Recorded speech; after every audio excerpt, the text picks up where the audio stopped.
When I was younger, I used to live in the Dominican Republic with my grandparents on my father's side and his brother.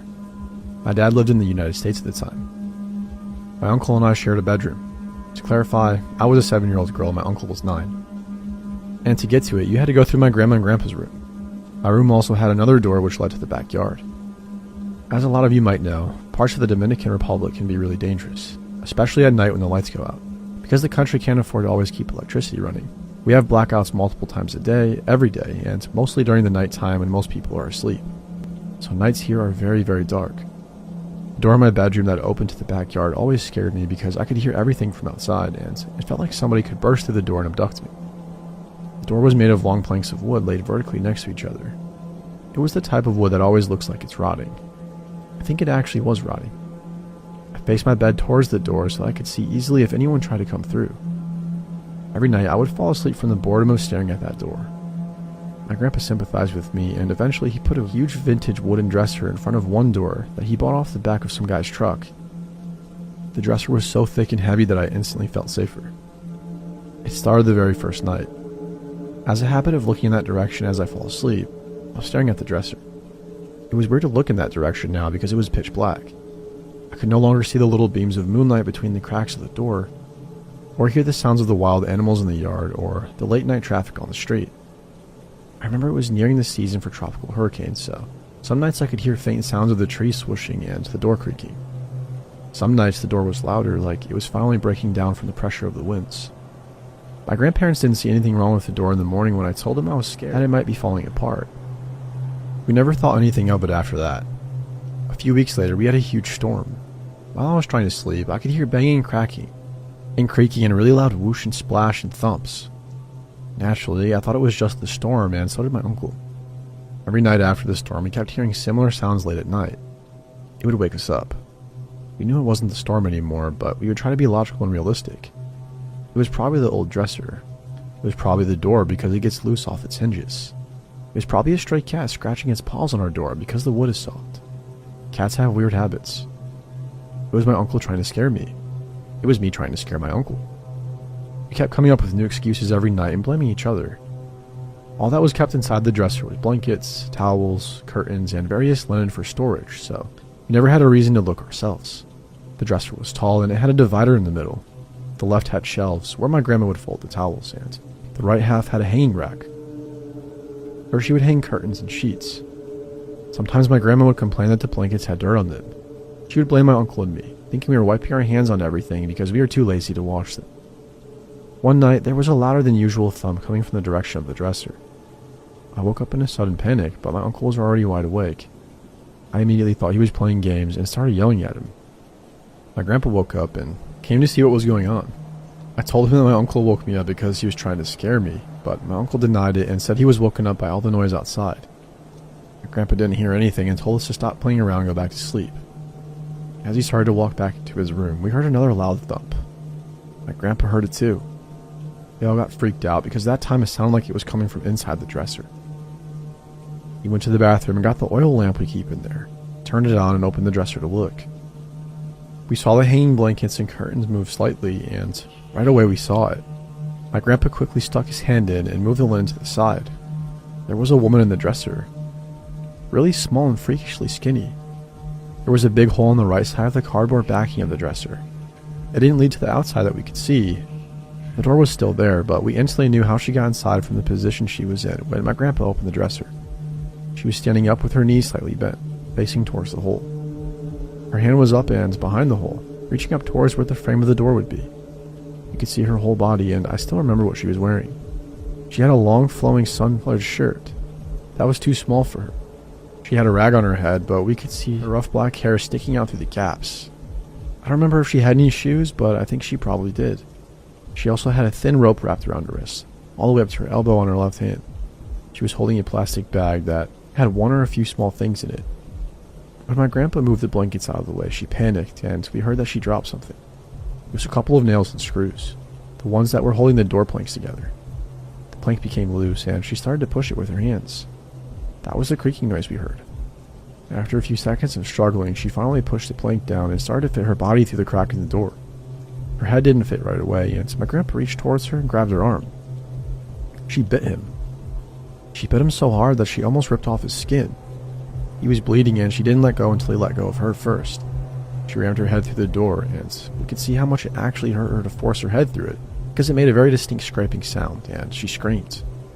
She tripped over her skirt when she reached the other side of the door but started to run. We had an outdoor sink and she got on top of it. She climbed the wall that separated our backyard from the backyard of the people on the other side of the street. The wall was made out of cinder blocks and it was so old and abused that it had a bunch of holes and deformities in it. She used those to climb. While she was climbing, my grandpa ran out of our room, past his bedroom, the living room, and the dining room, and opened the door to the backyard.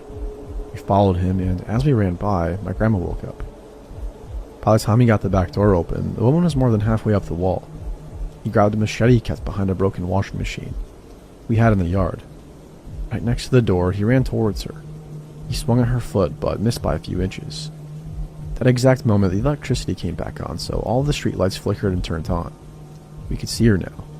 She reached the top of the wall and jumped on the other side. My grandpa had followed us to the yard, but didn't get to see what was really happening. She asked, and my grandpa just started swearing and yelling at the woman. We don't have free emergency services in the Dominican Republic, so there wasn't much we could do because we didn't have any money. Nobody was hurt in the end. We went to examine the door and the dresser and tried to figure out how exactly she got in there almost every night. The woman had removed the screws and nails on one of the planks on the door, cut a hole in the dresser, and was staying in it. That woman was in our room almost every night for about 2 months, sleeping just a few feet away from us. We don't know if she ever stepped out of the dresser and walks into the rest of our home. We didn't go back to sleep for the rest of the night. Before the sun was fully risen, my grandpa was nailing down the door from both sides. He bought a sack of cement and covered the door with it from the outside. He also replaced another door on the side of the house which led to the outside. It was in the same condition as my bedroom door. We didn't see that woman again. I'm glad we didn't meet any closer than we had.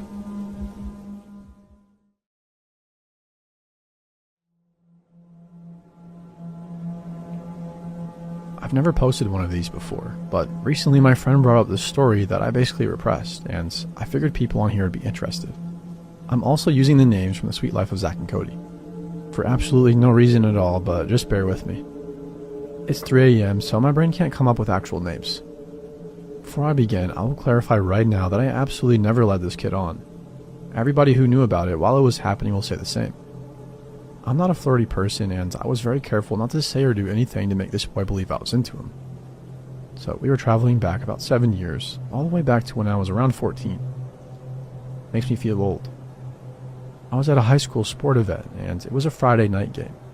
I can't remember if it was a football game or a baseball game. All I know is it was the last day of school before spring break. I wasn't super into school spirit. I was kind of an emo kid and a loner for the most part, but my best friend pressured me into going. I reluctantly agreed, and looking back, I wish I didn't. I've known her since I was like 4, so if anyone can convince my stubborn ass to do something, it's 100% her. For the sake of remaining anonymous, we'll call the stalker boy Zach and my guy friend Cody. I had met Zach through my friend Cody. Probably spoke to him for about 3 minutes. Honestly, it was more like an introduction, and I didn't vibe with the way he stared at me, so I went back to all my girlfriends and we continued the night. After I got home, I received a text from Cody saying Zach thought I was pretty and wanted my number, so he gave it to him. I didn't really think much about it. I mean, it's not that I wanted him to have my number, but I was super close with Cody and he was reliable, so he would never give my number to someone if he thought something was off with him. So I wake up the next day, on a Saturday, and everything's fine. Towards the afternoon, I receive a text saying, "Hey, it's Zach. Got your number from Cody." So we had small talk, basically. I didn't want to be a jerk, so I'd respond. Mainly because he was friends with Cody, so I didn't want to be rude. After about 45 minutes of texting, he tells me he's leaving for a cruise and was really upset I wasn't coming with. So obviously I asked what he meant, and he said he would miss me and hated to be away from me for a week. I definitely thought it was extremely weird, but I figured it was sarcasm or a joke, so I texted back saying something like, "LOL, we spoke for less than an hour. Think you'll be just fine." And he was like, "Yeah, I guess." From my perspective, I had a lot going on in my life. I was very anxious talking to people, and I suffered from depression, and I had daddy issues. I wasn't somebody who could just be like, "You're weird, block number." I was very shy and just didn't know what to do in the situation, so I will admit I let it go longer than I should have. but I was 14 and didn't realize who I was dealing with, to be honest. So he's on the cruise, so I didn't hear from him for a week. Then eventually, he gets off the boat and tells me I'm the first person he wanted to text. He said he couldn't stop thinking about me and all the fun things we could have been doing while on the trip. The rest is pretty fuzzy, but all I really remember is Zach kept saying weird stuff like how we'll get married in the future and how we are soulmates. How he's never been so in love with anyone. He became obsessed with me for some reason. If I didn't respond, he would text me every 5 minutes on the dot, asking if I was mad at him until I responded. It was just a very obsessive behavior. I would tell him I'm busy and he'd get upset. He just needed me to text him constantly. One day, I basically told him that he was taking things too far and I was uncomfortable. I said I was sorry if I had somehow led him on, but think of him more as a friend. He definitely didn't like that response. He was making fake Instagrams to harass me, even threatening me because I broke his heart. Calling me all kind of names, like a whore and whatnot. He was just saying anything and everything to try to hurt me. I spent 6 hours apologizing, while he was telling me that I'm a horrible person. I could not get Zach to leave me alone, for months. After that, my friends had to sneak me around campus to avoid Zach. I'd have to cut through buildings and take the long way to steer clear of him. Eventually, after a few months, he stopped harassing me online and I actually thought I was free. Now flash forward to sophomore year, after months of being in chemistry class, I noticed my friend, we'll call him Max, had the same last name as Zach. It's an uncommon last name, so it was like a little light bulb turn on in my brain and I immediately asked if they were related. And he rolled his eyes and said, yeah. I was like, damn. We ended up chatting and apparently I'm not the only girl Zach would harass. Max told me he got sent to another school and was put in therapy for basically being crazy and aggressive. Zach, unfortunately, was extremely abusive towards Max. I was relieved he was sent away. Max was definitely more relieved he was sent away. It just made sense why the harassment stopped so suddenly. Now we're entering junior year and Max has informed me his brother is enrolled back at our high school. Thankfully, I had a heads up, but nothing would prepare me when I actually saw him face to face. I walk into my English class, and guess who's sitting in my damn classroom? If you guess Zach, you get a big gold star. The second we made eye contact, he smiled the creepiest smile I've ever seen. I was so scared I almost shit my own spleen out. Thankfully, he never really spoke to me or harassed me. However, he did spend every class staring at me with that scary smile on his face. As much as I wish I was making this up, unfortunately, these are true events that really affected me in high school. When my friend brought it up the other day, it honestly felt like a fever dream. Like, I forgot it was all real. It was hard spending 2 whole years of high school terrified of bumping into him, not knowing what he would do, especially after finding out everything his brother Max went through. Now it's been years since I've had to deal with him.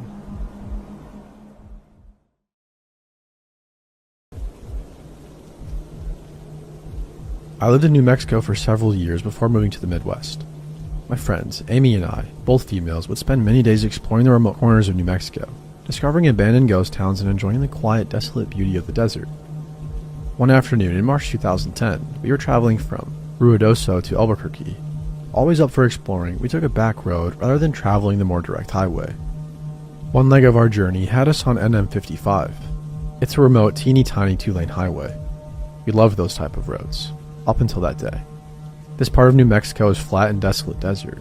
You can see for miles, and there is virtually nothing except dirt and rock between towns, and towns can be miles apart. So we were on NM55 going north. After a few minutes, we saw a white pickup truck ahead of us going the same direction. Suddenly, he stopped his truck sideways in the middle of the highway, blocking both lanes. We were about a mile away from him, and as we got closer, we began to get uneasy. I could see no reason for him to do this. We were the only other vehicle out there, and we began wondering if we should turn around rather than come up to him and have to stop.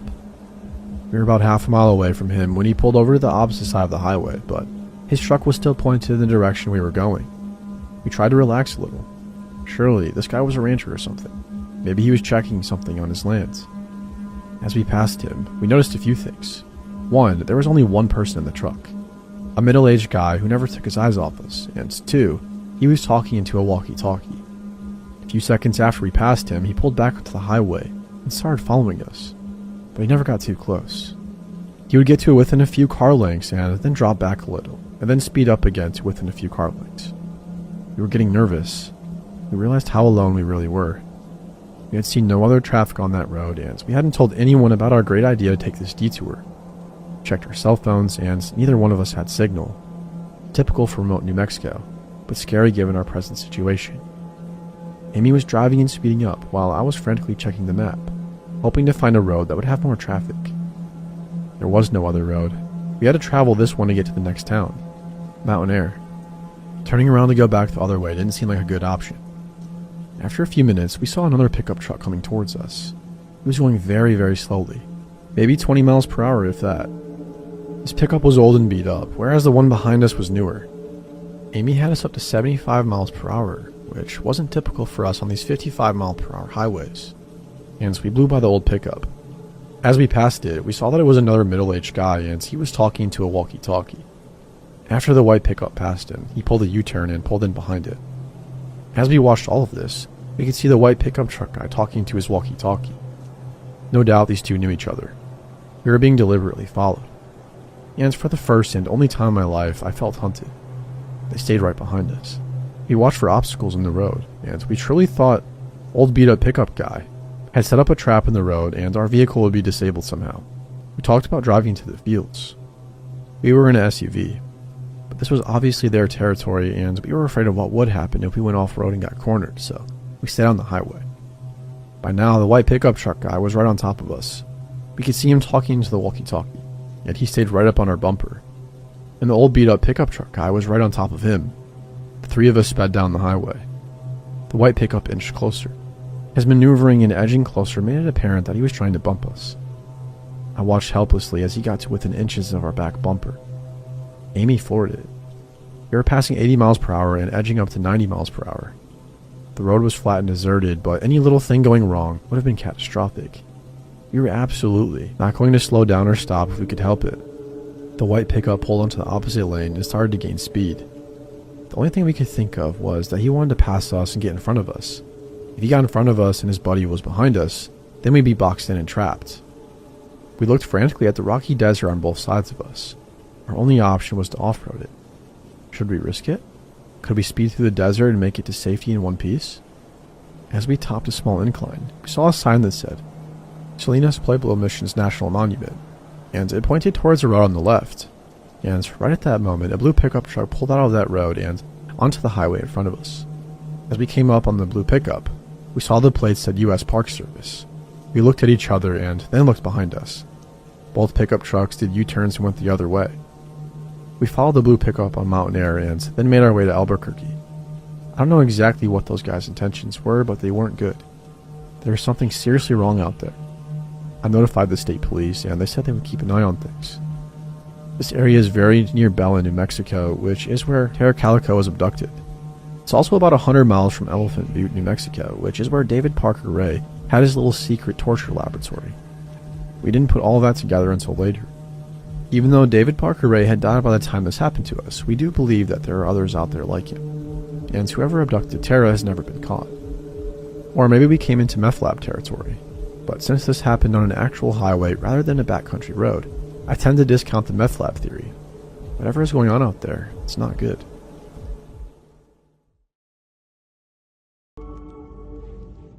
More than 3 decades ago, back when I was a much younger man, I helped a mate of mine move down to Glasgow from our home city of Newcastle.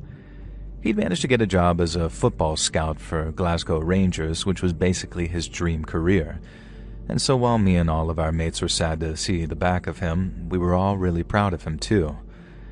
Now, we drove up early in the morning, and then once everything was unloaded, we had some pub grub and a few loggers, shandies for me, and then I started on the drive back to Newcastle. I'd left it quite late to drive back, so it was about midnight by the time I started to see signs for the English borders.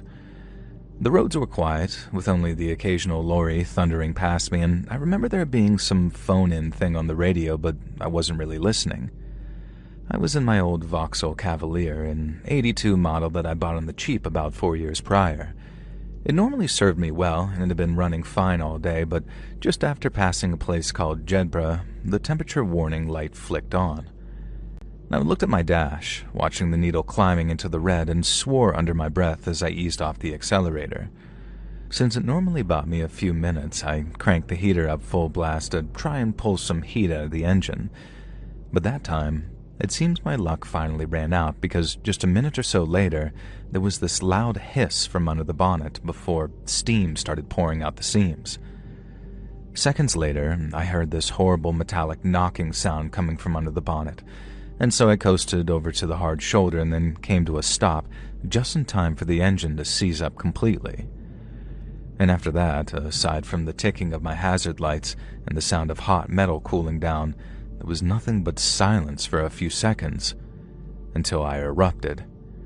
I remember shouting, "Are you effing kidding me?" a couple of times, and then, after taking a few deep breaths, I got out of the car and tried to fix it.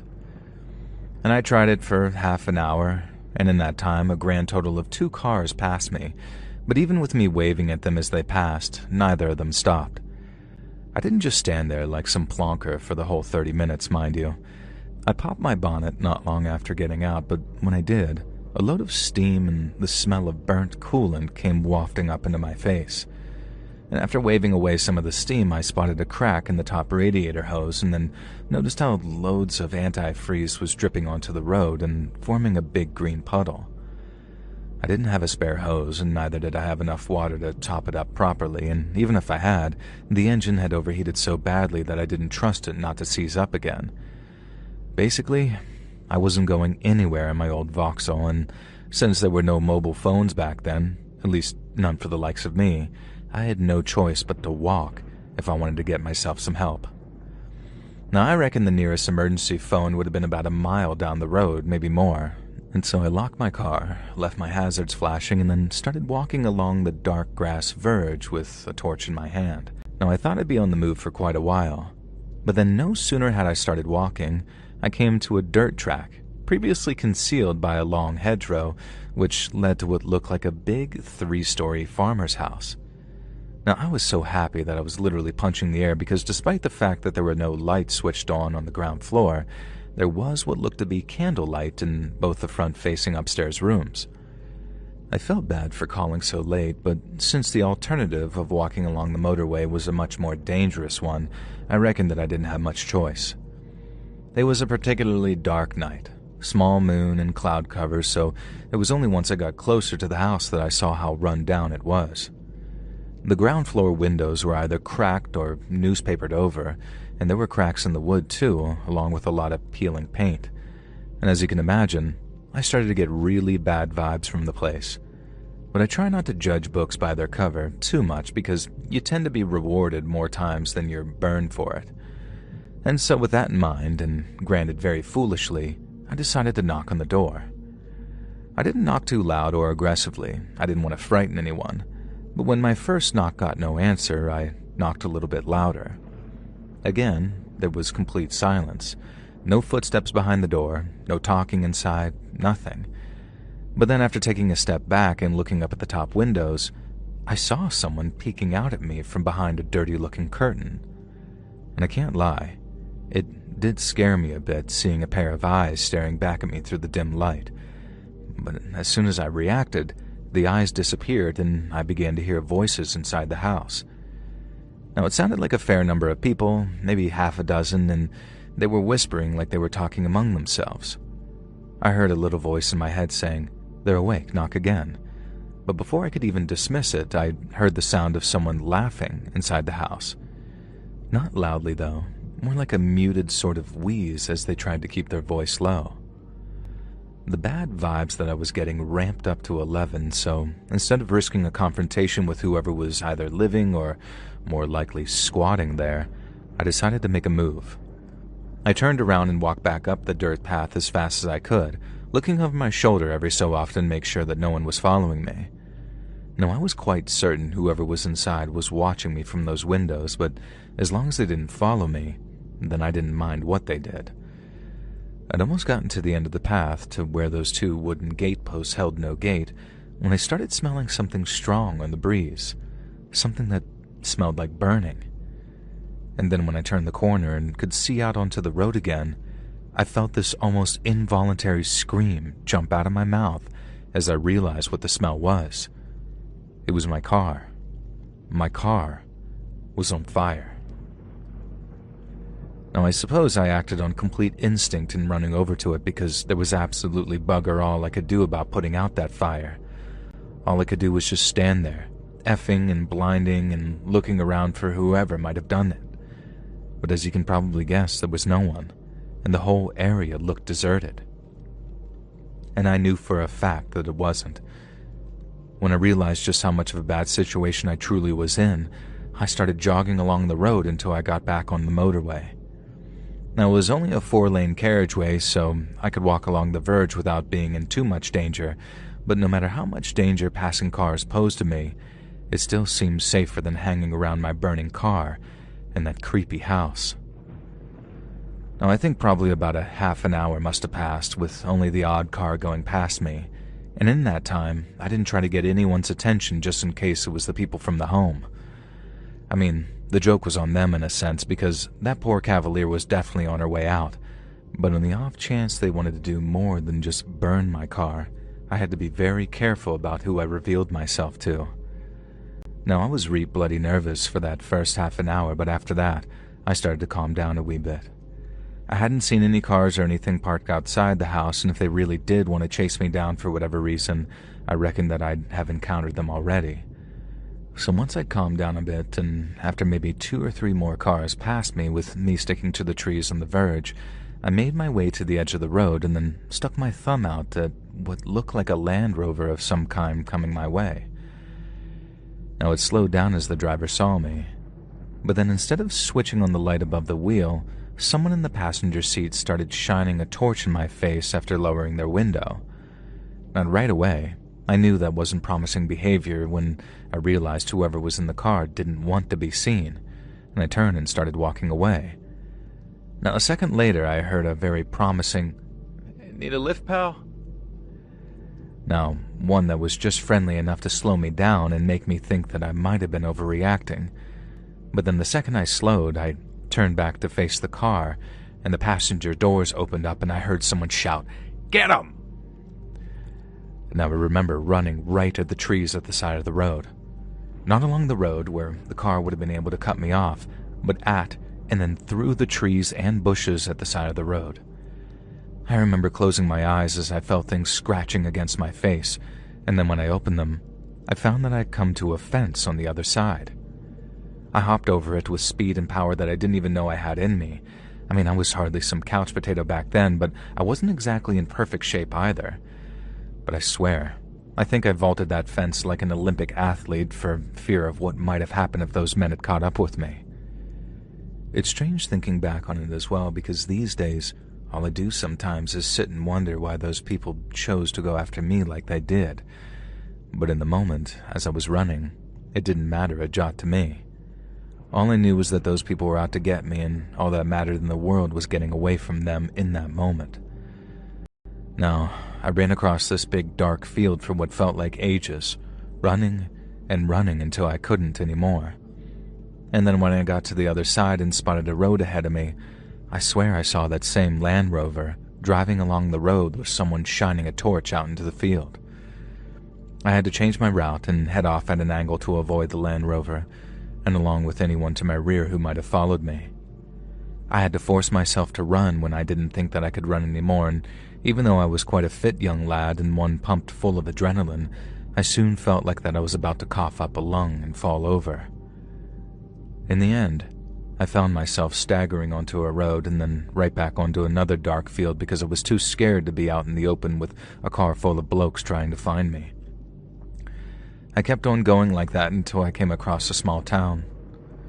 And then as I was walking its dark and empty streets, looking for anyone who might be able to help, a police car appeared, and an officer asked what I was doing walking the streets alone like that. When I told him what had happened to me, he told me to jump in the car, and then off we went to the police station for a cup of hot tea and a few biscuits, while I went into more detail about what had happened.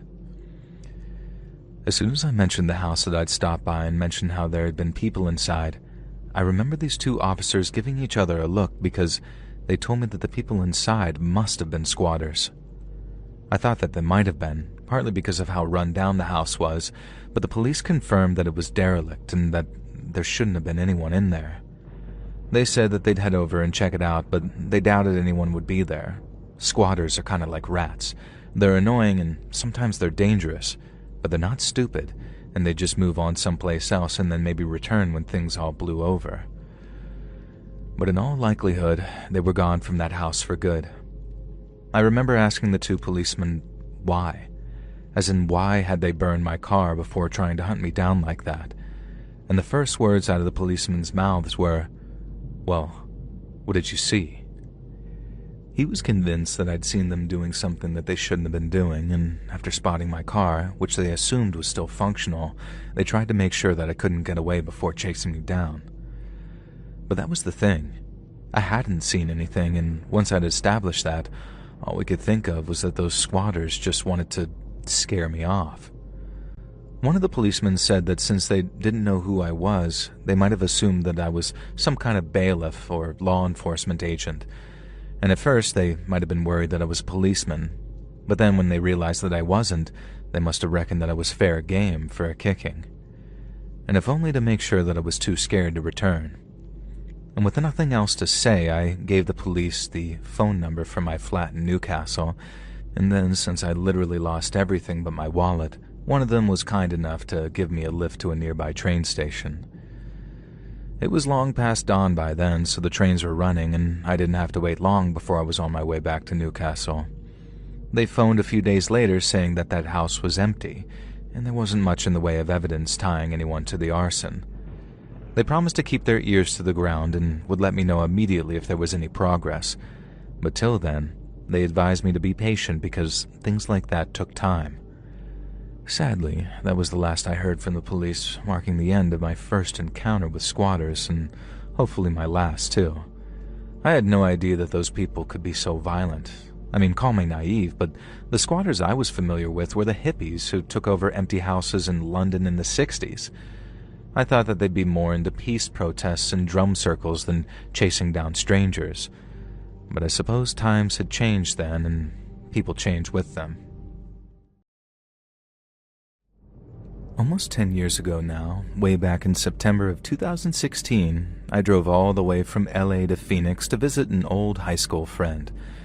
Now, I was 31 and female, but still Hispanic and still small, and I drove out on a Friday and we spent all day Saturday together. And then, even though I planned to drive back home in the mid-afternoon on Sunday, I didn't end up leaving until about 9 p.m. at night.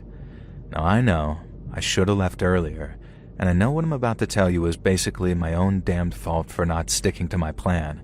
But even so, there are still nights sometimes, even all this time later, when I find myself waking up from nightmares with a cold sweat forming on my chest, having relived it all over again in my sleep. It was just after midnight when I rolled into Riverside County after passing over the Arizona state line. Now, a few people were still up in that area, so it wasn't completely dead, but after I passed the airport and the Mesa Verde complex, the 10 got super quiet again, and it seemed like there was no one but me out there for miles and miles. I was just trying to keep myself awake with some music and by blasting some cold air when suddenly I noticed a pair of headlights in my rear view. Someone was coming up on me, and really fast too, and seeing how fast they were going, I honestly figured it was the police. I didn't panic or anything, I wasn't doing anything wrong, and I didn't have anything in the car that I shouldn't have, and so I just sat tight, kept my speed, and let them get closer and closer. When they got so close their headlights were blinding me if I looked up into the rear view, I figured they'd pass and keep going. But they stayed put, right behind me in the same lane, and didn't budge for at least a couple of minutes. I'm trying to figure out if these guys really are cops, because it looked like they were driving in one of those big sliding door vans. Only this one was all blacked out, like even the windows looked like they were tinted. Now, there was nothing on it to say that they were police, and no lights on the top either, so I started getting really nervous thinking, what the hell do these guys want with me? Like I said, they stayed behind me like that for a couple of minutes, and then by the time they dropped back a little, they sped up to try and pass me, and I was actually super relieved.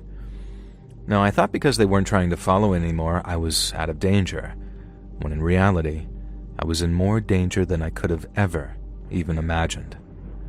I just let them pass, because what the heck was I going to do?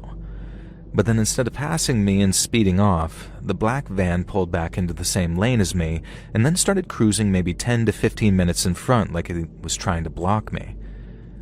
I thought, oh, big deal, right? Like I could just slow down and lose them. But I didn't think that I'd need to, so I didn't. I stayed right where I was, slowing only a little to just a safe distance between us, and then kept on cruising just like the van was. Oh, I had no idea what they were up to, and I think maybe curiosity really did almost kill the cat here, because when the van's rear doors swung open, and I saw a man in leathers with some kind of bandana wrapped around his face, I kind of just froze up. I couldn't think of a single good reason why he'd want to open the back doors like that, and for a second I thought that he might be planning on jumping out for some reason. I don't know what I was thinking. All I did was lean on the brake a little and put just a little more feet between myself and that van. I just had no idea that I'd moved right where he wanted me. I dropped back a little more, still wondering what the hell these guys were doing and why they didn't have any plates on the back of their van. I then watched as the man with the bandana around his mouth began to smile at me. I obviously couldn't see his mouth, but I could see it in his eyes. That or the dust was getting to him, because it's like he squinted before turning his back on me and carefully leaning down to grab something. Now, I might sound crazy or dumb to y'all who are reading this back in almost slow-mo, and maybe I was just too tired and slow or naive as heck, but I could not conceive of what he was about to do next, no matter how obvious it seems looking back on it. And so I just watched as the guy hauled something up into his arms, turned around, and then tossed it out onto the freeway in front of him. I saw what it was way too late, and I guess that moment of panic really did slow me down, but I had just enough in me to turn the wheel at just the right moment, so that when that old engine block came bouncing up off the blacktop, it smashed into my windshield on the passenger side and not into me. And once it hit, instinct told me to slam on the brakes, and so that's what I did, bringing my car to a spinning, screeching stop. Before I realized that I was covered in glass and there was basically a giant gaping hole where my windshield used to be. I just remember sitting there and shaking after I turned off my engine, and then I got out, walked to the side of the highway with my phone and dialed 911. And it wasn't until I described exactly what had happened as calmly as I could that I suddenly just broke down when the operator told me to stay on the line while she transferred me to someone. And after that, it was a case of guiding the cops and EMS to where I was so I could be taken to the ER. Aside from a few cuts and some mild whiplash, I was pretty much good to go, but I was reminded of just how lucky I'd been by that doctor. The cops had said the same thing, and that's why I say reminded, but at the time it didn't all the way feel lucky, and it wouldn't for quite some time. I knew I was lucky to be alive, and it wasn't like I was completely blind to how lucky I'd been in that respect, but all I could think about in the months afterwards was, why me? Like, why did they pick me of all the people they could have picked to throw a damn engine at? Like, I know they were trying to kill me. I just want to know what it was about me that made them think, yeah, this is the one. Let's turn her into hamburger meat. The cops didn't find that van or the people inside it, and I don't mean any disrespect to the boys in blue when I say this, but I didn't have much faith that they would. It was a black van, no plates, traveling in the middle of the damn night in the middle of the damn desert, and it might as well have been a ghost. And that fits too, because you know something? It sure as heck haunts me like one. So I used to drive taxis in Liverpool back in the 80s. Now, it was great money for what it was, and so even though I only planned on doing it long enough to find a replacement for the job I'd lost, I ended up driving for almost 3 years before I finally gave up. A big appeal was that I could work when I wanted. If I had something that needed doing in the daytime, be it something with the kids' school or whatever, I could just take a few hours off, take care of business, and then head out on the jobs again at night to make up the hours. And there was no doing that in a factory or down on the docks, not without getting your pay docked anyway. But it wasn't all sunshine and roses, and I remember one particular job where for a minute or two, it didn't look like I was going to make it home to my family that night. It started when a job came through just after 10 p.m., asking me to take someone from Agbirth Vale to Anfield.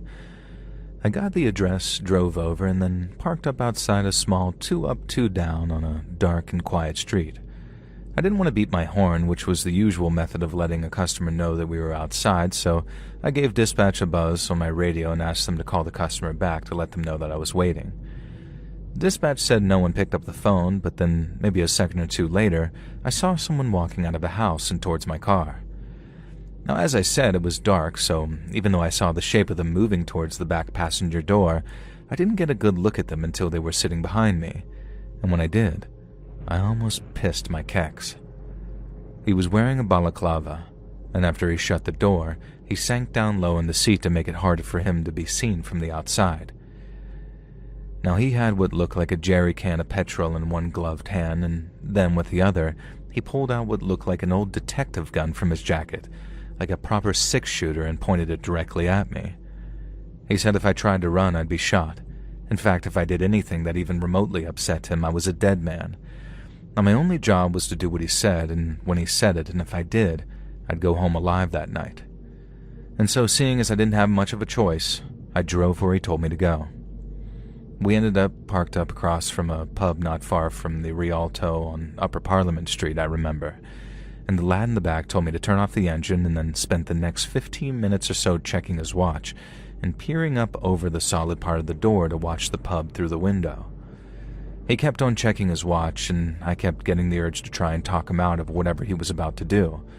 But every time the words were about to come out, something stopped them. I stayed quiet, and then noticed that when the clock on my dash hit 11 p.m., the lad in the back started getting even twitchier.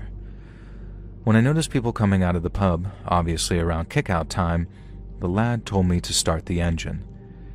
He was watching the pub doors like a hawk, and then suddenly, he started rolling down the window all frantically before he pointed the gun out the window, shouted something I couldn't make out, and pulled the trigger. One of the fellas who just walked out of the pub hit the concrete like a wet sack of spuds. Someone screamed, and then the guy in the back seat let out a scream of his own as he told me to drive. I obviously had to stay under the speed limit where possible, but it was tough with a gun pressed in the back of my head every so often, with its owner telling me that if I stopped for the police or took us down any dead ends, I'd be getting one to the back of the dome. The lad directed me to drive all the way out towards Speke to some of the derelict land near where the airport is today. He told me to get out of the car and then started emptying that can of petrol all over the seats after joining me outside. And that was the closest I had got to trying to do something when I realized that I was about to lose my car.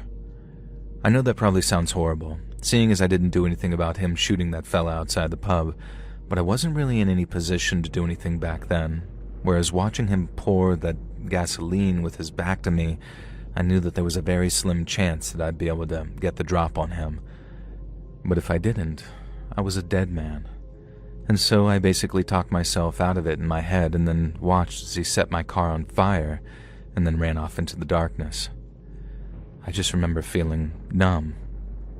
Less than an hour before, I hadn't even received the job yet, and then just a short while after parking outside that house to pick them up, my life had been changed forever.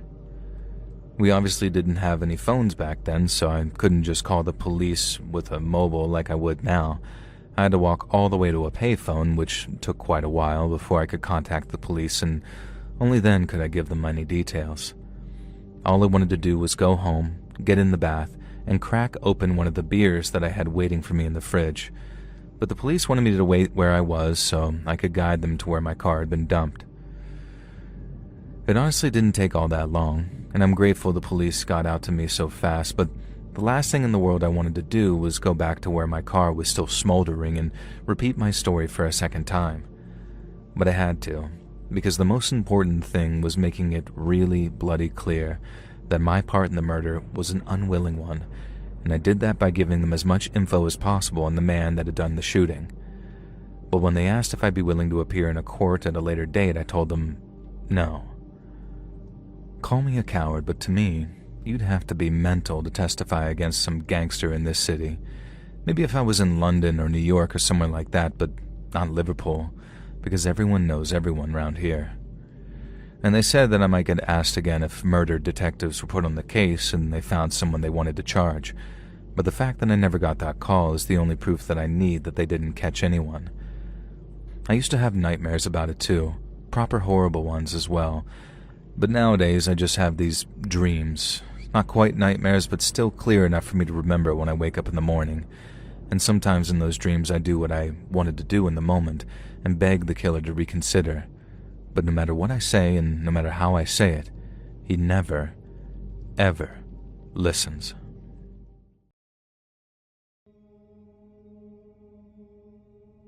I was on an unfamiliar, desolate highway, trying to make a last-minute drive across the states to get to my brother's remote home in northern Utah. I'd gotten the dates of some of our plans mixed up and kind of forced myself to have to drive through the night because of my mistake. The whole thing was a mess and had me tired and stressed out. And because of it, I didn't notice when my GPS told me to turn off the road that I'd been on for 100 miles and to exit. It wasn't until after I'd missed it that I immediately realized my mistake. Wasn't anything I could do but keep driving and turn around somewhere up ahead, or see if the GPS would switch the directions around. After a minute, I noticed it was still loading on the rerouting screen. So I assumed I just needed to turn around. It was unlikely this desolate area had any alternate routes anyway. But as I kept driving, I couldn't find any way to turn around. The road just kept going. At one point, about a mile past the exit, I passed a car on the shoulder with their hazards on. Looked like your average black sedan, which I just assumed was also probably kinda lost in figuring out where to go. I slowed down a bit after passing them just to make sure I didn't pass a turnaround spot. From then on, the road very quickly merged into one lane and became significantly more narrow, with the woods closing in. It no longer felt like a highway. It felt like some lost continuation of the road that was abandoned. Whatever it really was, I knew I definitely should not be there. So I pulled over just to think things through and figure out how to turn around. The GPS was completely stuck on this loading screen, and my phone wouldn't load anything either. I looked out my windows, but it was too dark and there were no streetlights, so I had to get out just to look around. On both sides of the road were very dense, clearly uninhabited forest. I couldn't even see the other side of the highway that went in the other direction. It was just woods, which meant that at some point the other side split off, and I had no way to know how far back that was, or how far ahead I had to go before they came back together and had a way for me to turn around. I really didn't like being in that spot though, surrounded by woods on a strange, vacant stretch of road. I did think for a moment about just going back the way I came, essentially driving the wrong way on the road, all the way back to the exit, but it felt very wrong and unsafe, and I'd driven a fairly long way down the road already, so it wouldn't be just a quick drive. I decided against it, thinking the two roads up ahead had to connect at some point. Best bet was to keep driving, and surely there had to be a turnaround.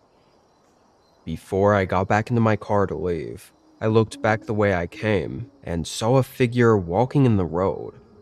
He was walking toward me and was still far away.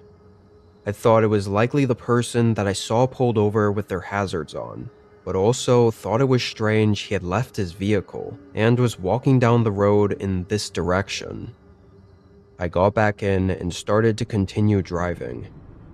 The road got rougher the further I went, until I'd say a half mile from where I stopped, the road suddenly ended.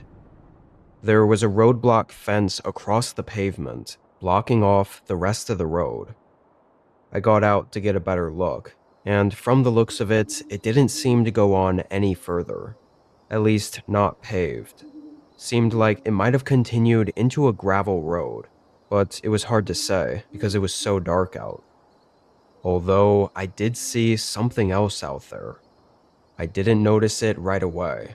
It wasn't until my eyes were more adjusted that I saw this figure standing out by the trees. It was so unexpected and strange that I didn't even believe it was a figure at first, and that it had to be some way the shadows were playing tricks with me. But over the next few seconds, my eyes started getting wider, and I got more and more of this dreading feeling that it really was a figure standing out there. He wasn't moving and seemed to be just looking back at me. I took a few slow steps back, then turned to get into my car, and literally jumped when I was face to face with a man standing right behind me. It was the guy I saw walking down the road earlier. He had a short, dense beard and a buzz cut with a hood over his head. I never even heard him approaching. I stared at him wide-eyed for several long seconds. "Road's closed. You can't get out this way, ma'am." I almost whispered sorry, not able to hide my fear. His eyes shifted over my shoulder at the woods, then back to me. "You okay? You seem shaken up." He said it in a strangely friendly tone, almost like we were buddies or something. I nodded my head and apologized again, saying I just thought I'd seen something out there, but that I was probably just tired. His face stiffened, and he tilted his head down a bit to almost force me to make eye contact with him. "What is it you think you saw?" I realized my mistake the moment he said that, just from his deep, condescending voice and the way he asked me. I stuttered nothing in a mumbled whisper and quickly opened my door and got in the car. The man stayed where he was for a moment, then approached the window as I got my keys out and started the car. I didn't stay long enough for anything else to happen. I backed out, did a really fast 3-point turn, and sped down the road. A few minutes later, I passed by that car with the hazards on again, then finally got to the exit and drove away from there. I don't know for sure what I ran into out there, but I have a really bad feeling about whatever was going on in those woods. And I know if I stayed or told the man what I'd seen, I probably would have gotten answers, but not in a good way.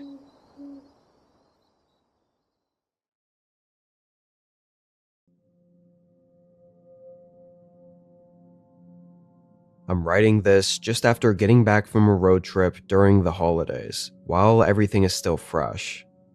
This wasn't too long of a trip, but mostly on a straight stretch of road with nothing around. To make everything work with my schedule, doing the drive back home overnight was my best option. The first several hours from 7 p.m. to probably 12 were very boring and uneventful. By that time of night, I was the only car on the road, and being fully dark out, the whole highway looked the same for every mile. It was exhaustingly boring.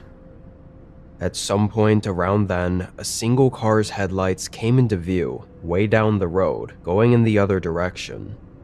This highway was so straight and empty that I noticed it 2 or 3 minutes before it actually got close and passed by. I didn't really pay all that much attention to it, but it was the only other thing on the road. After it passed, I happened to do another round of checking my mirrors and saw bright red brake lights from that other car. It had noticeably slowed down and switched lanes. Then it suddenly did a U-turn. There were no designated U-turn areas though, and the two sides of the highway were separated by a grassy ditch. This car drove down into the ditch and then up onto my direction of the road, then started driving up behind me. I thought this person was crazy, but also thought they must have really needed to turn around for some reason, and was waiting for them to speed past me. They did pick up speed. However, once they got close to me, they slowed and matched my speed, staying right behind me. I was sure there was no way this person saw me on the other side of the highway and had done all of this because of me. But as the minutes went on, and this car didn't switch lanes, I got a little nervous. And then he started flickering his headlights, flashing his high beams like he was trying to communicate something to me. There was no one else around he possibly could have been signaling to. We were the only two cars on the road, so I knew he was doing it to get my attention, which kind of freaked me out. It wasn't just a couple flashes either, like signaling a cop was nearby. He kept doing it for miles. I wasn't really sure what to do here. I couldn't see what the hell this guy wanted from me, or why he was doing any of this. Also, with his headlights and how dark it was, I couldn't actually see his car. I had no way of getting a description of it. After a while, I passed a sign for a rest area in 3 miles.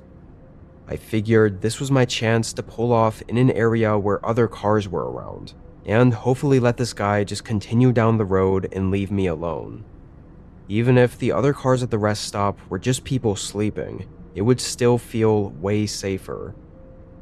When the exit finally showed up, I pulled off the highway. It wasn't what I expected at all, though. I had never seen a rest stop like this. The exit ramp spiraled down and went under the highway, through a sort of tunnel, I guess, and then to the rest area. So instead of there being 2 separate pull-offs on either side of the highway, there was just this one large area that both sides were connected to. And like I said, I went under the highway, so the rest area was actually sort of at the bottom of a hill off the highway. It felt very isolating. You couldn't see or even hear anything from the road above, which I assume was the whole point. More concerning though, no other cars were there.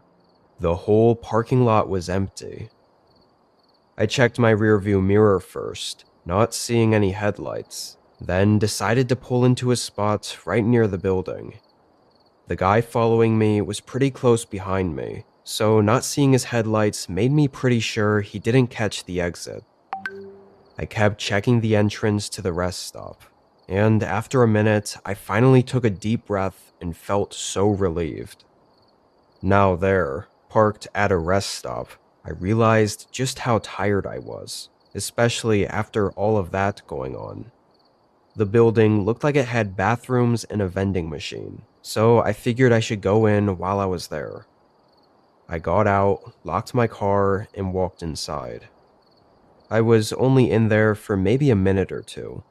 I was going to get something from the vending machine on my way out to help me refuel, but it was out of commission. As soon as I left the building, though, I saw another car. Despite this massive rest stop being entirely empty, it was parked oddly just one space away from mine. I felt my heart sink and my stomach tighten.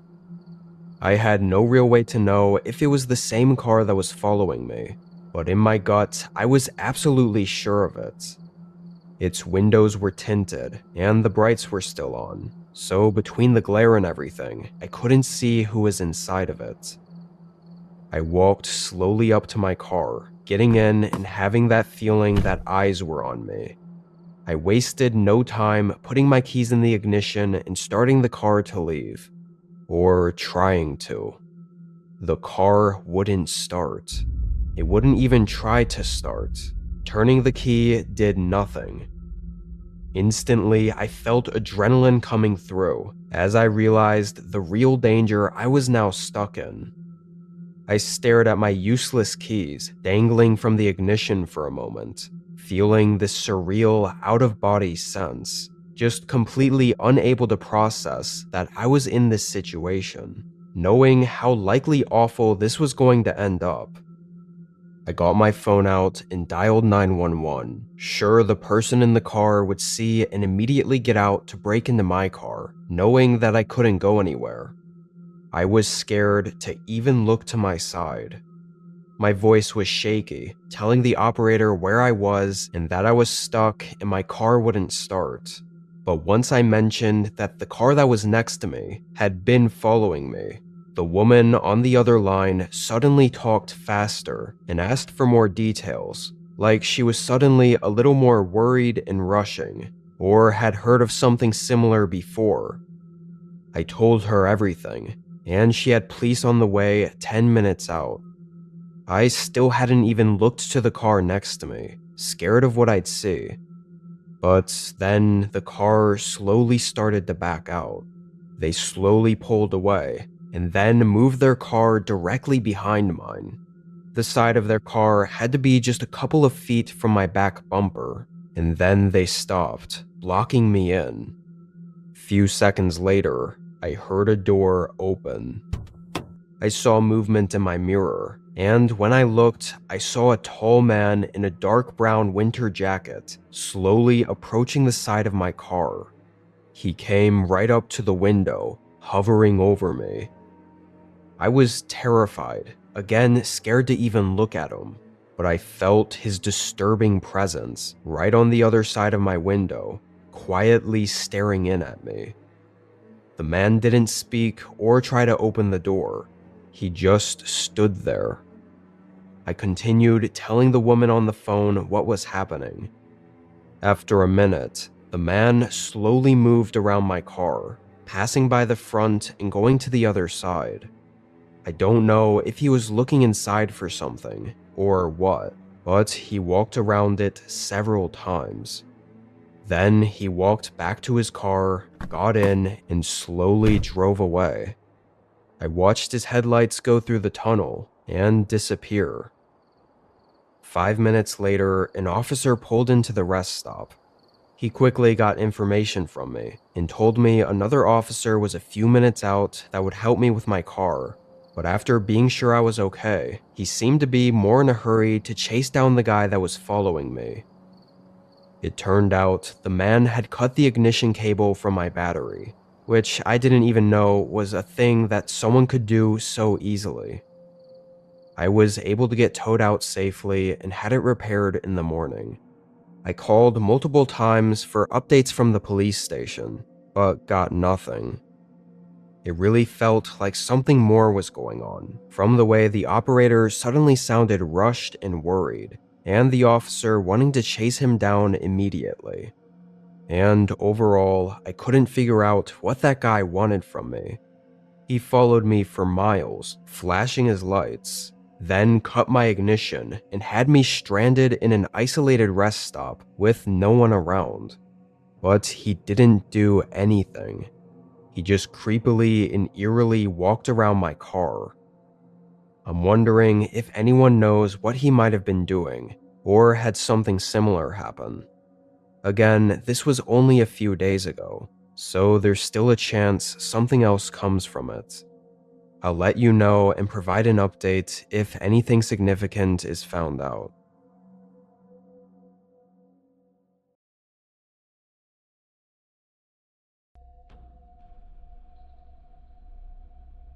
I'm a trucker for a local company out of Montana.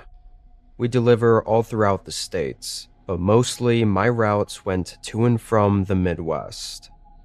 Where we were based out of, no big highways really go directly through us, and so a lot of my routes are on long, barren roads with very little traffic. Even other truckers were few and far between. Anyway, I was on a pretty standard route this night, heading through the usual states to a common supplier. I always had my CB radio picking up Channel 19, which is the universal line that most truckers use to communicate with each other if need be, or just to have conversations. Although it usually remained quiet for all of my drives, because nobody was within range. At about 1 a.m., the radio started crackling, like it was connecting to something, or picking up a signal in the distance. Faintly, I could hear a man talking, but it was way too scratchy and muffled to make anything out from it. I tried shutting it off and turning it back on, but it seemed to have lost signal to whoever it was picking up from. I thought nothing of it and kept driving. The road and the radio stayed quiet for another little while. I didn't pass by any other cars or even buildings. It was just empty. And then the radio came back on again. It was just crackling, with no voices. And after 30-ish seconds, the crackling started to get obnoxiously loud. I thought the thing might have been broken, and was considering just shutting it off for the rest of the drive. But just before I reached over, a voice came through. It wasn't clear by any means, but it was definitely the same voice from the man a while back, and the radio seemed to have picked up in the middle of him speaking. I was able to barely make out what he was saying. He was listing off details, describing something in this eerie, monotone voice. Gray cab, white doors, white trailer, blank sides. He was listing the exact description of the semi I was driving, and at the end of this unsettling descriptive line of details, he said the direction I was driving in, and then his voice abruptly cut out. The radio crackled and buzzed, with nothing else. No responses and no more voices. I left it just quietly crackling for several minutes before shutting it off. What the hell was that? I checked all my mirrors and looked everywhere, but there were no other cars or trucks near me. How was anyone in range to be on the radio? And why did they have an exact detailed description of what I was driving? I was actually weirded out and nervous enough to call one of my buddies back at the warehouse, just to let him know about this strange thing going on. But my call dropped because I had no service. For the next half hour, I couldn't stop thinking about it. It honestly felt unexplainable. I knew that there was a gas station up ahead, so I decided even though my tank wasn't too low, I'd stop there, top off the tank, and maybe head in to ask the attendant if they knew anything about this weird radio message. This gas station was very small and very remote. As I pulled in, it was also very obvious that the store part where an attendant would be was closed. I still pulled through and parked near a pump. I got out and started to top up the tank. I was tired, and as I stood there waiting and looking around, the gas station started to give me an uncomfortable feeling. Not just that I was alone out there, with nothing around, but more that I felt like I wasn't alone. I took the pump out early, just to get out of there. I got in and started to pull out, and the moment I did, I saw a truck coming down the road from the direction I just came from. They had no headlights on, and the truck looked beat up, rusting and very old. Looked like they were about to turn into the gas station, but when they saw me pulling out, they stopped. Like just right there in the road, lights off and waiting. After a moment, I continued to get on the road and drive. Hard not to think the truck was trying to go unnoticed, which is obviously very suspicious. The way they stopped was like they were hoping I didn't see them. That feeling, though, the uneasy feeling, didn't really go away like I thought it would. Something still felt like it was wrong. And I got just a few minutes down the road before coming to a stop. There was a car right in the middle of the road, partially sideways, and in front of it was a man. He was waving his arms at me and walking quickly toward the door to my truck, as if telling me to stop and that he needed help. His car looked undamaged though, and he didn't even look hurt. And it's not like there was anything out here that could have possibly forced him to stop in the middle of the road like that. As he was approaching, I instinctively looked in my mirror and just heartily saw a shape emerging from the road behind me. I knew it was that truck from the gas station, and right away I knew this was some sort of trap. I pushed on the gas, and this guy in front of me was committed, or dumb enough, to not even jump out of the way. I nearly ran him over, trying to get around him, and somehow even maneuvered into the other lane and around the car without hitting it. Maybe the trailer scraped up against it a bit, but nothing too bad. When I looked back, I saw the truck stop by the man and another man get out. One of them even looked like he was yelling at the other. I reported it to the police when I had a chance to, but of course the cars and the men were gone by then. I still don't truly know what was going on. If it was the truck on the radio, then he had been following me for a while, and been in contact with the car ahead of me, I guess coordinating this plan to get me to stop. I'm just thankful I listened to my gut and left the gas station when I did, and didn't even try to figure out what was going on the road.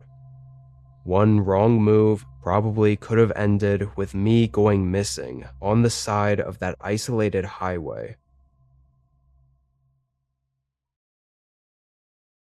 I was 23 and just starting a new job in the city.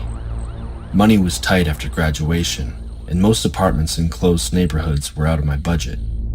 That's when I found this online listing for a room in a quiet residential area in the outskirts of the city. The landlord was exclusively seeking female tenants, and the price was almost too good to be true for a single furnished room with all the utilities included. A bit skeptical, I connected with the landlord over the phone. She said her name was Marlene, and she was a retired neurosurgeon. She lived alone in a 3-bedroom house and preferred women who could keep her company and wouldn't make her feel uncomfortable. On the video call, Marlene seemed nice enough, maybe a little eager. She kept saying how excited she was to have a young woman in the house again and that it had been too quiet since her last tenant moved out. I moved in on a Saturday. Marlene was waiting outside when I pulled up and hugged me immediately. She held on a little too long and said she was so happy I was finally here. The room was nice and clean, with fresh paint. She'd put flowers on the dresser and said she wanted to make me feel at home. The first few days were fine. Marlene hardly did anything besides odd community services, so she was around a lot. I didn't mind at first, but she began to become overly friendly rather quickly. She touched my hair when we passed in the hallway and tell me how beautiful I was. She'd ask what products I used. She insisted we eat dinner together every night, said it was lonely eating alone, and that she loved having company. I tried to be polite and said yes a few times, but it quickly became an expectation. She'd also compliment everything I wore and would stare constantly. Many times, I'd look up from my laptop and catch her watching me. She'd smile like she hadn't realized she was doing it. At night, it got worse. I'd be in my room with the door closed, and I'd look up to see her standing in the doorway, grinning. I started locking my door at night, but the feeling wouldn't go away. One night, I decided to test something. I pretended to be asleep and left my door cracked just enough to see if she'd come by. Around midnight, I heard footsteps in the hall. Through my half-closed eyes, I saw her silhouette in the doorway. She stood there for maybe 15 minutes before she moved closer. She crouched down beside my bed. I could hear her breathing and smell her perfume. She purred how pretty I was up close, and how she just couldn't wait to feel all of it. My skin crawled, but I kept my eyes closed and breathing steady. I pretended I was still asleep. Eventually, she left, but I didn't sleep the rest of that night. First thing the next morning, I ordered a tiny hidden camera, the kind that passes for a phone charger, and set it up in my room, angled toward the hallway. The plan was simple. I'd quietly track Marlene's movements for the rest of the day, just until I could find somewhere else to live. That night, I locked my door and went to bed with my phone next to me and the camera app open. At 2:14 in the morning, my phone buzzed with a motion alert. I opened the app and saw Marlene crawling in the hallway outside my door on all fours. My door was locked, but I watched in horror as she pressed her face against the gap at the bottom. trying to peep inside. She stood up and tried the handle. When it didn't open, she lingered for a bit, staring directly at the camera, and waved. Then, she turned around and crawled back down the hallway. I couldn't breathe or move. I just stared at my phone screen, trying to process what I'd just seen. The next morning, there was a knock at my door. It was Marlene, and she was holding a bouquet. She said we needed to talk, and she could tell I was pulling away. She said she didn't want to lose another girl like last time. I didn't open the door. I told her through it that I was getting ready for work. She stood there for a long time before she finally left the flowers outside my door and walked away. I called in sick to work and started packing immediately. I didn't have another place lined up or any kind of plan. I just knew I needed to leave. By the time Marlene got back from wherever she'd gone that afternoon, I was already loading the last box into my car. She came outside asking what I was doing. I told her I had a family emergency and had to move back home immediately. She started crying and said I couldn't leave. She said we'd been so happy together and that I was just like the last girl. She said she couldn't go through this again.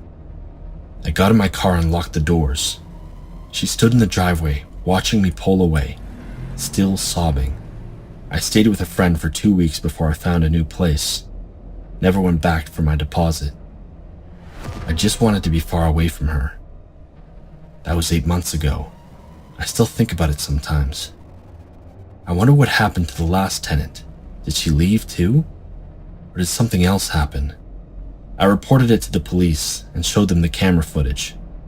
They said it was creepy, but not technically illegal.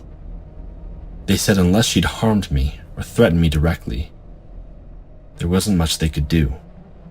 They suggested I file for a restraining order if I felt unsafe, but I didn't. I just wanted to forget all about it. But sometimes, when I'm walking downtown, I swear, I see her standing across the street staring, or in the grocery store 2 aisles over watching. I tell myself I'm being paranoid and that she wouldn't follow me, but I can't shake the feeling that she's still watching. I was 19 when I moved to the city for university. My parents lived in a small village about 3 hours away, and student housing was expensive. My father suggested I stay with an old college friend of his who was a professor of psychology. I met Evan the day I moved in. He was polite and soft-spoken, maybe in his early 40s. He showed me to my room, which was already furnished, and told me I could use the kitchen and bathroom freely, but asked me to stay out of the basement. He said he kept research materials down there and didn't want anything disturbed. The first week was fine. Evan's car was usually gone during the day, and we didn't interact much. He'd leave notes on the kitchen counter about groceries or bills, and I'd leave rent in an envelope by the coffee maker. Soon, I started noticing things that felt off. Evan always cooked more food than one person could eat. I'd come home, and there'd be several plates drying in the dish rack. He'd tell me he had a colleague over for lunch, but I never saw anyone. When I did laundry, I'd sometimes find clothes in the washer that weren't mine or Evan's. Once, I found a pillowcase with stains that looked like dried blood. When I asked Evan about it, he said he'd cut his hand changing a light bulb in the basement. He showed me a bandage on his palm. One night, I woke up thirsty and headed toward the kitchen. That's when I heard soft pounding from the basement. At first, I thought maybe a stray animal had gotten in somehow, but the pounding continued with a steady rhythm. I crept to the basement door. Just as I reached for the handle, a voice cut through the darkness. Evan was standing at the end of the hall, backlit by his bedroom doorway. He asked what I was doing. I tried explaining I'd heard something down there. He said it was just old pipes knocking when the heat kicked on. He reminded me that the basement was always off limits. I started to say something, but he cut me off and repeated the basement was off limits. He waited until I nodded, then went back to his room. I needed to know what was in the basement. Next day, Evan had a faculty meeting. I watched him leave and waited 10 more minutes to be sure. The basement door was locked, but I'd already snuck the keys in the morning when Evan was in the shower. I opened the door. The stairs were wooden and old. At the bottom was a single dim bulb hanging from the ceiling. The basement was unfinished with a concrete floor and exposed pipes. In the corner was a mattress on the floor with a crumpled blanket covering most of it. Next to it was an IV stand with an empty bag hanging from it. There was a chair and a small table with pill bottles. On the wall was a framed photo of Evan and a woman, smiling with their arms around each other. The blanket on the mattress moved, and I nearly jumped out of my skin. The blanket shifted again, and I saw a woman, thin and pale, with eyes half open. She stared at me, but didn't seem to really see me. Her lips moved, but no sound came out. It was the woman in the photo. I heard the front door open upstairs. Evan had returned early. Maybe he'd noticed the keys missing. I ran upstairs without thinking. I could hear him in the kitchen. I made it to my room and locked the door. Seconds later, I heard his footsteps in the hallway. He stopped outside my door and tried the handle, but it was locked. He knocked and said my name quietly, asking if I was home. I didn't answer. He knocked again and told me he knew I was in there. Said we needed to talk. I grabbed my phone and backed toward the bathroom. Our rooms shared a bathroom with 2 doors on opposite sides. I locked the bathroom door from my side and opened the window. It was a first floor window, just a short drop to the grass below. I climbed out and ran. I could hear Evan trying my bedroom door, his voice getting louder, telling me to open up. I kept running until I was 2 blocks away, then called 911. I told them everything. The dispatcher told me to stay where I was. I sat on the curb shaking and watching the street for police cars. They arrived 15 minutes later and went into the house while I waited outside with an officer who asked me questions I could barely answer. 20 minutes later, they brought out the woman on a stretcher. She was conscious but weak. The paramedics took her away. They brought out Evan in handcuffs after that. He looked at me as they put him in the car. His eyes were filled with hatred and anger. I stayed with a friend that night and gave my statement at the police station the next morning. The officers told me the woman was Marissa Mercer, Evan's wife. She'd been reported dead 3 years ago. Heart failure, the death certificate said, but there'd never been a body. Evan claimed he'd had her cremated. In reality, he'd kept her in the basement. The investigator said Marissa had tried to leave him after she caught him cheating and wanted a divorce. But Evan wouldn't have it. He faked her death and kept her sedated in the basement. Marissa was in the hospital for weeks. The drugs had done damage, but she survived. She confirmed everything and said she'd tried to escape once early on, but he'd caught her. After that, he'd kept her medicated almost constantly. The pounding I'd heard was her. One of the few times she'd been conscious enough to try signaling for help. Evan was charged with kidnapping, false imprisonment, and fraud.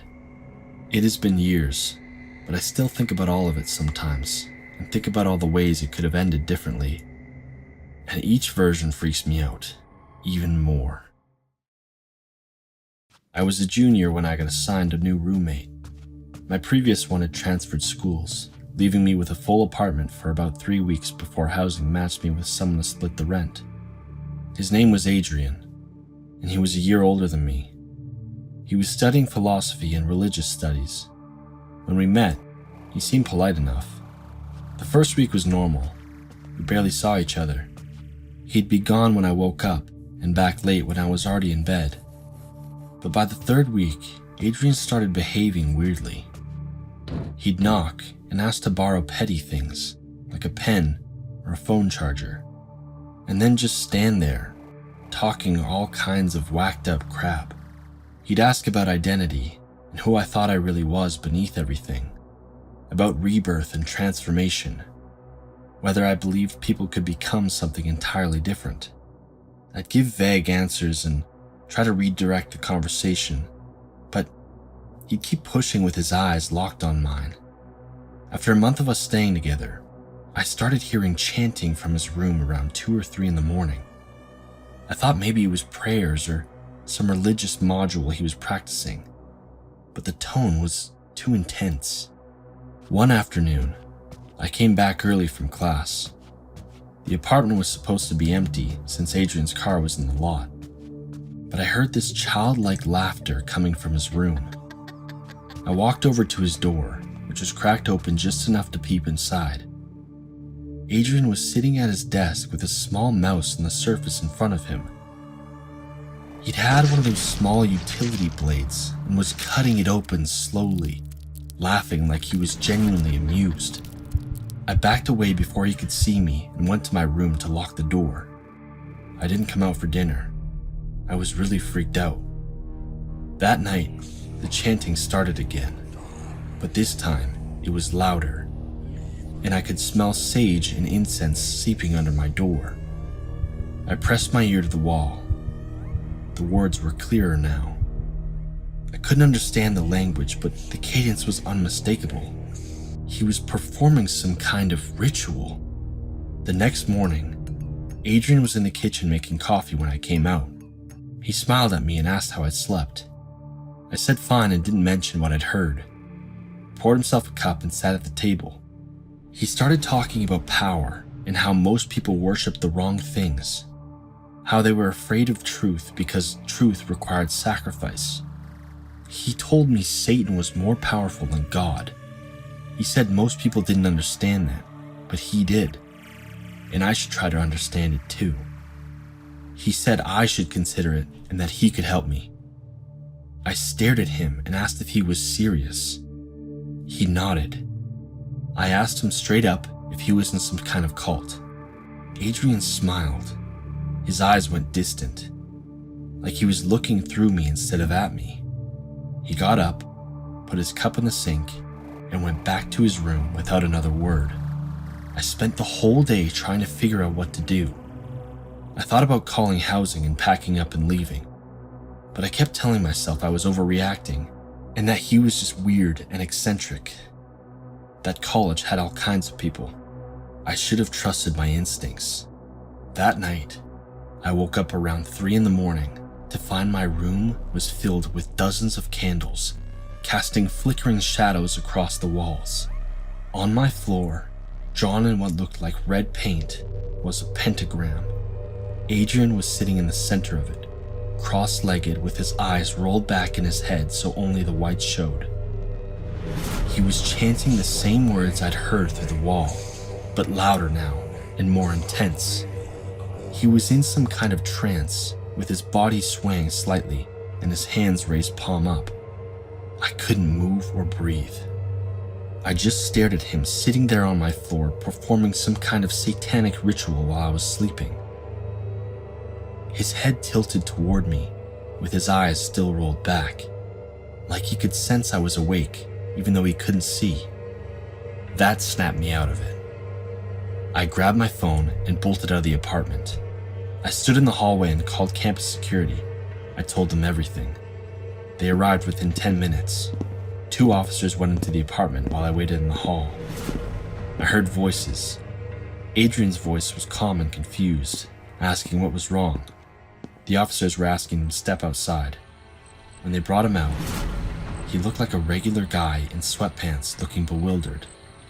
The officers went back inside and were shocked to see the pentagrams and the candles. The officers asked if I wanted to file a formal complaint. I said yes and told them I wanted Adrian removed immediately. Housing moved him out that same night and put him in a temporary accommodation while they investigated. A week later, I got a call from student services. They told me Adrian had been sent home and that the school had contacted his parents. They recommended he get a medical evaluation before returning to campus. He never came back or finished his degree. I checked the student directory months later, and his name was gone. I moved to a different apartment with single occupancy. That was 2 years ago. I graduated last spring, and I'm living on my own now, working in the city. but I still wake up sometimes, and for a split second, I expect to see candles and Adrian sitting on my floor with his eyes rolled back, chanting in that language I couldn't understand. One thing that disturbs me even more is how Adrian set up all the candles and painted the satanic symbol on the wall without making a single sound. I'm a light sleeper, and it confuses me to think how on that particular night, I didn't feel his presence in my room until much later. I wasn't drunk, nor did I take any pills. So why didn't I hear a thing while he set up his occult ceremony in my room? I used to work at a popular clothing store years ago. I worked there for a couple years and enjoyed it. Most of the time we would not be that busy. The store was pretty large and spread out. The weekends would often bring in a lot of people, but we could handle it. Black Friday was always the busiest day of the year though, by far. Most of the employees were scheduled to work on Black Friday every year. I was no exception when I worked there, and I remember the first one that I worked. We opened early at like 6 a.m., and from the start there were lots of people in the store. We didn't have that many registers to begin with, but they were all open. Still, despite this, there was a long line of people waiting to check out for most of the time. I normally was not a cashier and I would work around the store, but on this Black Friday I was needed at the checkouts and I worked as a cashier. This went on for probably the first 4 or 5 hours of my shift. Then finally I was off the checkouts and I was moved to working around the store. I would help customers keep things clean and organized in certain areas and things like that. I remember that I was sort of in the back end of the store and I was somewhat close to winter coats, hats, and gloves, that sort of stuff. This area of the store was probably the quietest and there wasn't that many people over there. As I was over there, I saw this man who was shopping in that section. I looked over right as he was putting a black ski mask over his head. At first, I thought that he was just trying it on, and it was one of the ski masks that we sold. But then I saw him rip off the tag, and he did not take the mask off. I thought that was weird, but still, I didn't want to go up to him and ask him what he was doing or anything. I was busy folding clothes on a display table that had been messed up. The guy was also not really that close to me. Not long after, though, I looked back and he was gone. I didn't think too much of it because Black Friday can be crazy. I quickly forgot about him for the most part. And a few minutes later, it was time for my break. So I headed over to the break room that we had, which happened to be at the back end of the store. Past one of the customer service desks, there was a few hallways and back rooms. The break room was one of them. I went in there and there were a few other employees in as well, maybe 2 or 3. Usually when I worked, there wouldn't be any, maybe one other person on break at the same time as me. I didn't know any of the employees very well that were on their break at that moment, so I just sat down at a table by myself, sort of at the front of the room. It was pretty quiet in there. Nobody was talking, and there were just a few tables and chairs, a refrigerator, and then a TV in the break room. Less than 5 minutes into my break, though, somebody suddenly entered the break room. It was the same man who I had seen earlier. I instantly recognized him because he was still wearing the ski mask. After entering the break room, the man yelled out, "Someone take me to the safe now." Everyone looked up but didn't say a word. I was thinking that it might be a joke, but I was also pretty creeped out by this. After nobody said anything for like 10 seconds, the man repeated himself. Someone behind me said that they didn't know where the safe was. He then demanded a manager. After a few seconds pause, the person behind me said nobody in the break room was a manager. The man then walked over, and I happened to be the one sitting closest to him. He grabbed my arm and made me stand up. The guy then told me that I was going to take him to the safe. I tried to pull away from him, but he had a strong grip on my arm. When I did, he claimed that he had weapons on him. I didn't see anything, but I didn't know for sure. He was much larger than I, a barely 5-foot-tall woman. The man practically dragged me out of the room and into another hallway. There were a few other hallways down there, as it was the back area of the store. No one else was in the immediate vicinity. The man told me again to tell him where the safe was, claiming that he knew we had one. Now, being 100% honest, I truly had no idea where our safe was. I didn't even know for sure if we even had one in the store. I'm guessing we did, but I never cared to know anything about it. I told the man I didn't know, and he yelled at me, claiming that I did. He seemed to think that I was a manager for some reason, and I didn't know why, because I wasn't. I was terrified. In that moment, I wished that I did know where it was so that the guy wouldn't hurt me, and I could just tell him where it was and he would leave. I wanted him to leave us alone. We walked up and down a few hallways over there with no luck. He was looking for it and kept asking me where it was, but my guess was as good as his. I told him maybe it was at the front of the store, which made him mad. He said that was just a ploy to get him out. I said there was no ploy, but the man was seeming to get panicked. He seemed to really believe that one of us back there would lead him to the store safe. I'm not sure where he got his information from. We started going to random doors in the back rooms of the store that were open. Nothing led to a safe. After what felt like a long time of wandering around the back with this guy, he walked towards an exit. Then he let go of me, ran to the door, and opened it. This was not a commonly used exit at all, so he was leaving the store to a back alley type of area. After he was gone and the door swung shut, I felt a huge amount of relief. I ran back to the break room and told everyone to call the police, which they already had. A bunch of people were coming up and asking if I was okay. I was surprised at how fast the word traveled. Within minutes, the whole store basically got shut down. There were tons of cops there, and I answered a bunch of questions from them. The man ended up being located later on in the day. I was sent home early, and our store was only closed for about an hour before opening again.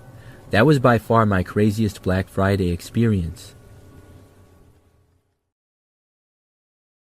I like working alone, but this was one of those days when I wish someone had come along.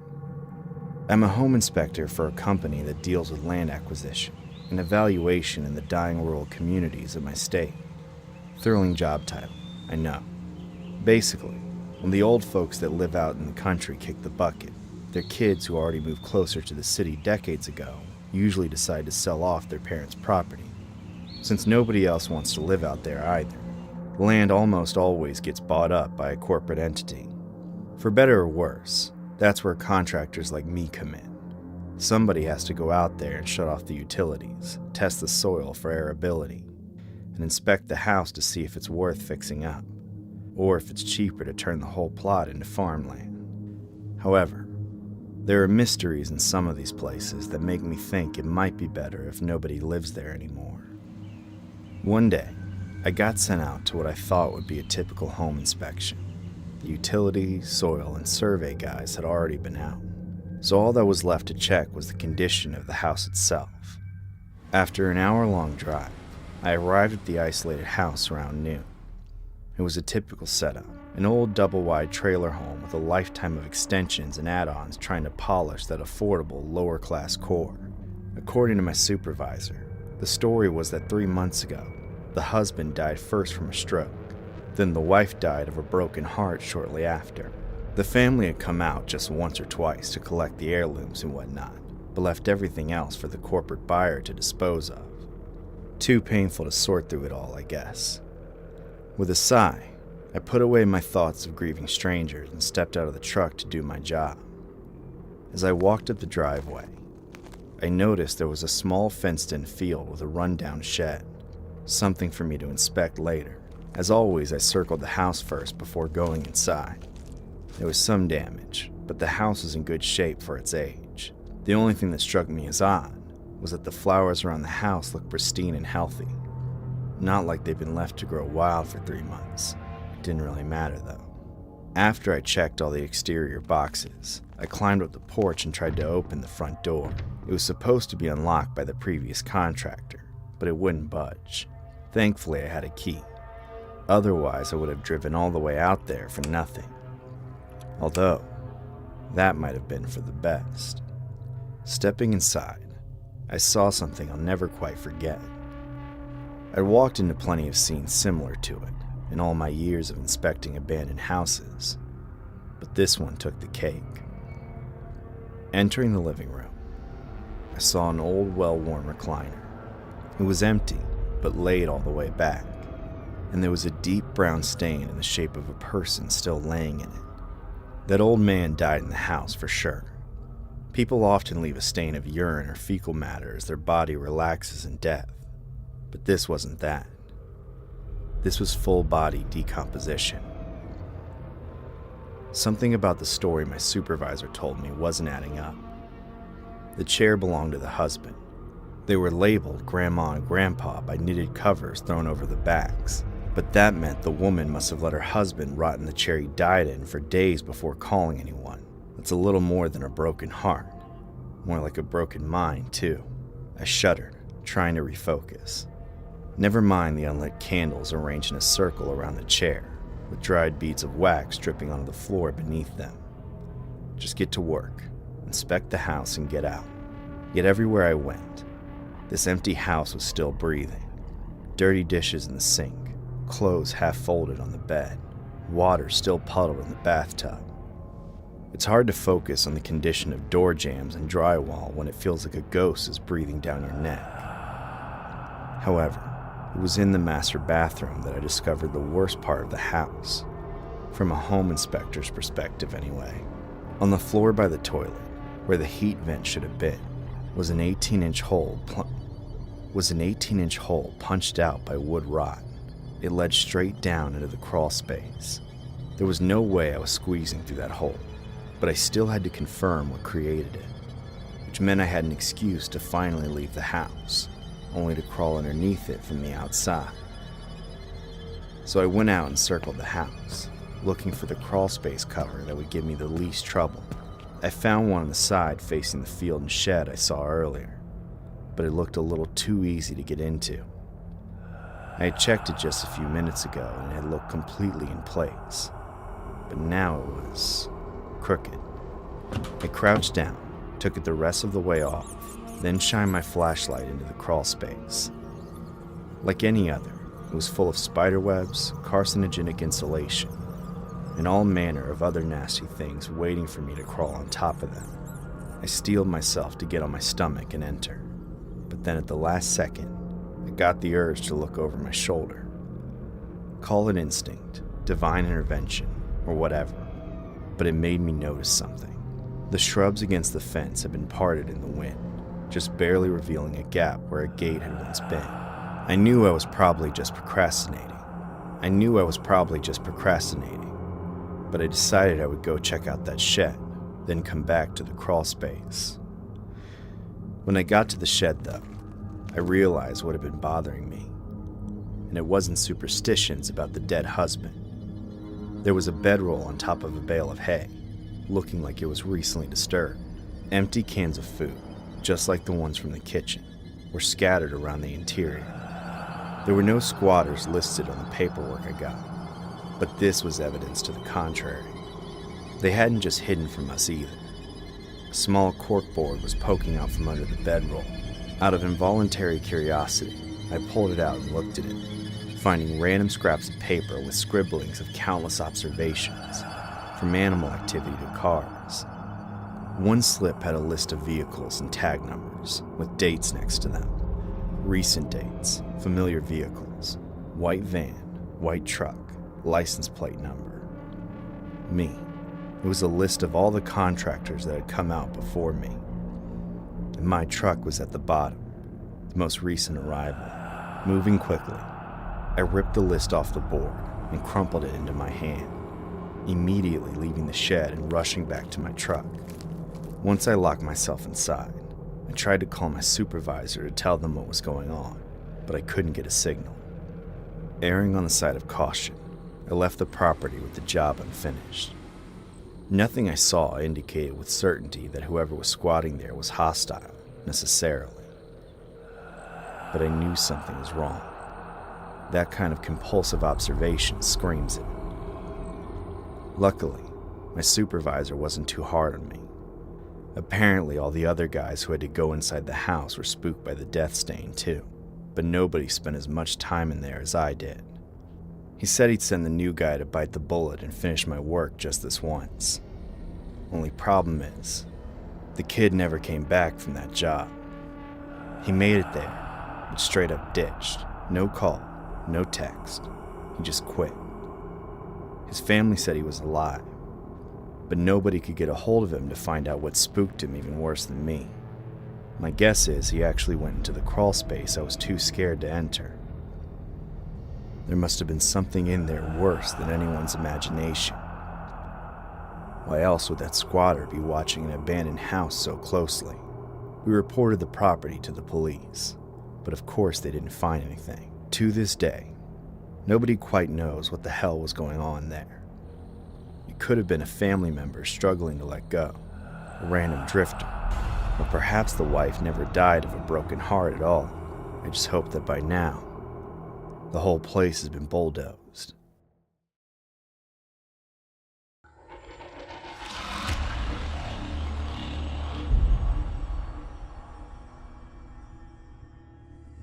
4 years ago, I moved out of my parents' house and got settled into a nightmare. At first, everything was perfect. I had taken a gap year and was ready to get my life together. I enrolled in an online school and got a part-time job at a supermarket. Then my dad helped me rent a one-bedroom condo by co-signing the lease. Just like that, I was living on my own. I thought it was a good start, though I felt out of place. I suddenly had way more neighbors than before, but I didn't feel like one of them. I was too young, overprivileged, didn't know anybody. And hell, I had never even met my landlord. The lease was all through some agency, and my dad did all the dealing for me. For weeks, I only went outside for necessities. I felt like a recluse, perched by the windows with my cat, peering through the blinds at my neighbors, wishing I knew how to start a conversation with them. I never figured that out, but I noticed one person who seemed to always be around no matter what time of day. It was an older white guy, probably in his 50s. He drove a tan mid-2000s SUV. Clearly he lived there, probably in the stack across the street. It didn't seem like he worked or did much, but I tried not to judge. About a month in, my opinion changed. I kept seeing him in the parking lot outside my work too. It was a nearby grocery store, so he could have easily just been shopping there. But my schedule was very irregular. I worked the same 8-hour shift 3 days in a row each week. That man was always outside the store as I got off, every single time. The question I kept thinking was, who goes grocery shopping 3 days in a row? And why always 3 p.m.? Even worse, what made me dread seeing his car was when I realized I never saw him in the store. He was always sitting in his car, smoking cigarettes with the windows cracked. When I looked outside my window at home, I'd see him. When I looked outside the door at work, I saw him there too. I had to be overthinking this. I was just being paranoid because I'd been isolating myself.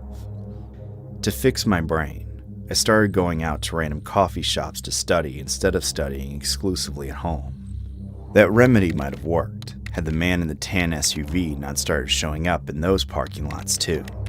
I could never catch him following me when I was going somewhere or when I arrived, but every time I went to leave, I'd see that SUV. He was never parked right next to my car, though always backed in and pointed vaguely toward it. That man was usually in the SUV, smoking with the windows cracked just like he did at my job, but he never made eye contact with me, not even accidentally. It felt intentional.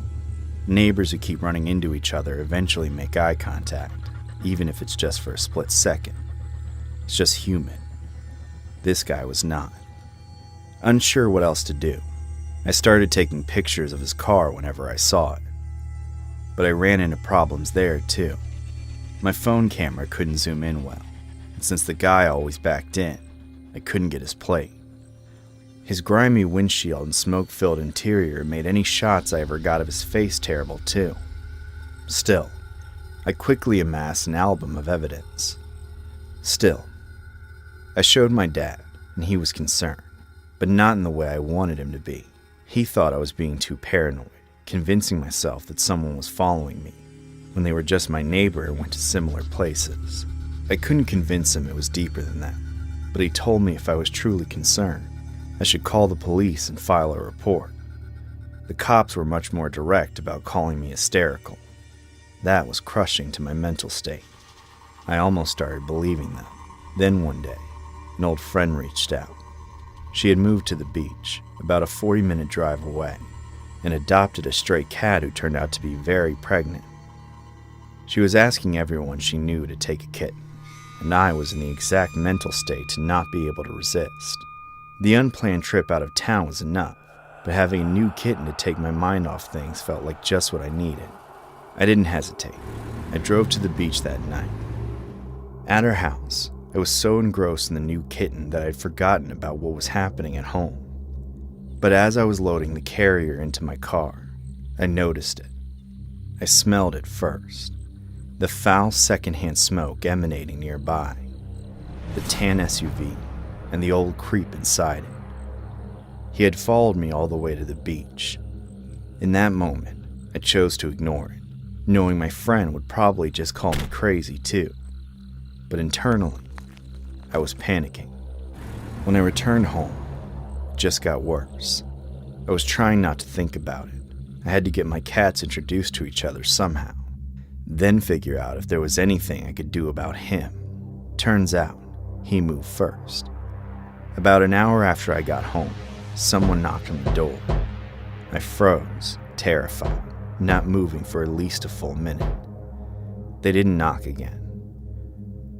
Hoping they were gone, I crept up to peek outside, but there was no need. Whoever was out there, they had slid a note under the door and left. As soon as I picked up the envelope, I smelled that cancer again. The paper was soaked in cigarette smoke. It had to be from the man in the tan SUV. The odor was the same as the one I'd come to recognize as his. Unfortunately, that was far from the worst part. It had to be from the man in the tan SUV. The note was handwritten. It said, "One pet per unit policy. Get rid of it." He knew I brought a second cat in, but what did he care? Then I looked at the signature he left. Under his name he wrote, "Your landlord." No. If he was my neighbor and my landlord, that meant he had a spare key to my door. This whole time, he could have entered my home whenever he pleased. I couldn't believe it. I had to pull up the digital copy of my lease to prove it. But sure enough, the name and signature matched. I had been paying that man rent so he could pay his bills while he stalked me full time. With this information, there was nothing I could do. I had to give the kitten back, as I was afraid of what he might do if I disobeyed him, or broke my lease to try and move somewhere else. He hadn't done anything yet, but that just meant I had nothing to use against him, and of course, he could change that fact whenever he wanted. It might sound crazy, but I lived like this for another 9 months, until my lease finally ended. I searched the condo for him every time I entered, to see if he was waiting for me, and I jammed the front door with chairs and rugs to keep him out when I was home. I was worried he would follow me to my next place, but for whatever reason, he didn't. I didn't understand why until recently. It's been 3 years since I moved out. I still look over my shoulder whenever I smell smoke because of him, but otherwise I've forgotten about it. By chance, I happened to be near my old condo complex. On a whim, I decided to drive by my old place. There it was, and judging by the stickers on the car parked out front, occupied by another young woman. And then there he was, standing across the street, passively watching. Except this time, he finally looked directly at me. As I drove by, we made eye contact. I know for a fact he recognized me. Now I get it. I was never special. It was just his tenant. The temporary fixation. He wanted me to know that he was always there. That he always could do something. People like that eventually do whatever it is they're thinking about. But I made it out in time. I just hope the poor girl currently living there realizes how much danger she's in.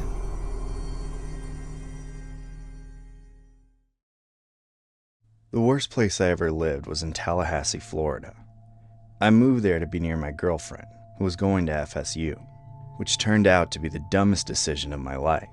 I struggled to find an apartment I could afford, and ended up on the outskirts of town, renting a roach-infested 2-bedroom townhome in the hopes of finding a roommate to move in and split the rent with me. Obviously, that never happened.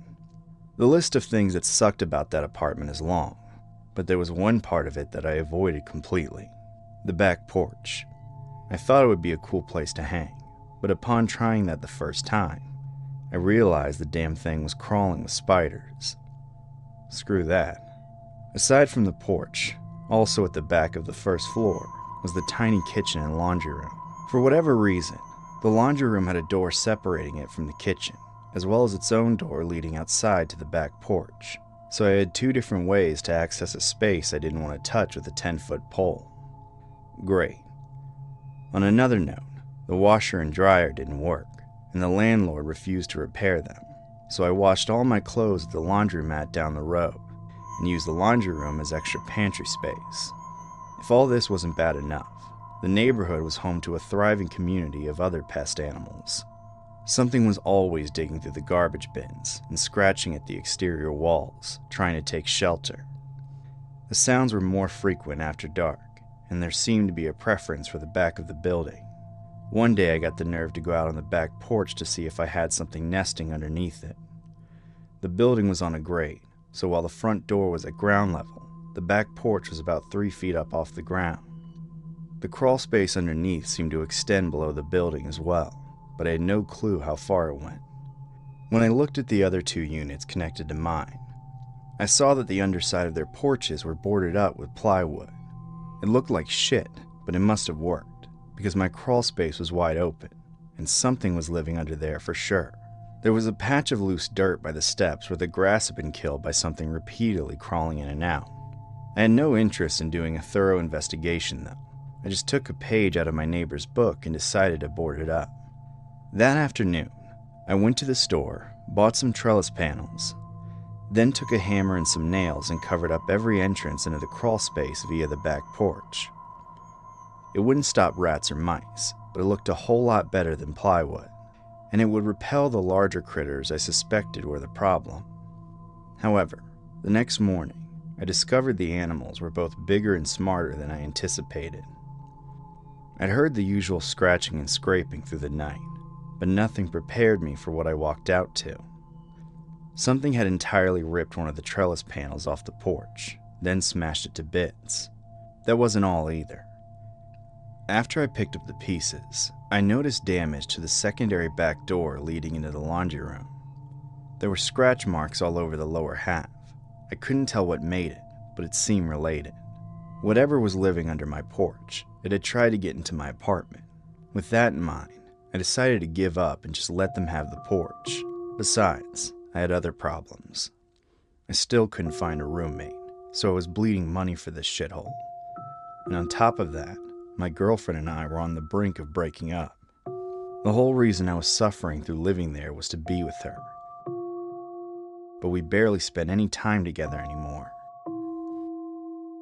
I felt like it was because the filth and squalor of my apartment was rubbing off on me. Around this time, with everything that was going on, I started drinking. A lot. I couldn't afford to go out most nights, so I would just buy bottles of bottom shelf vodka and drink myself to sleep every night after work.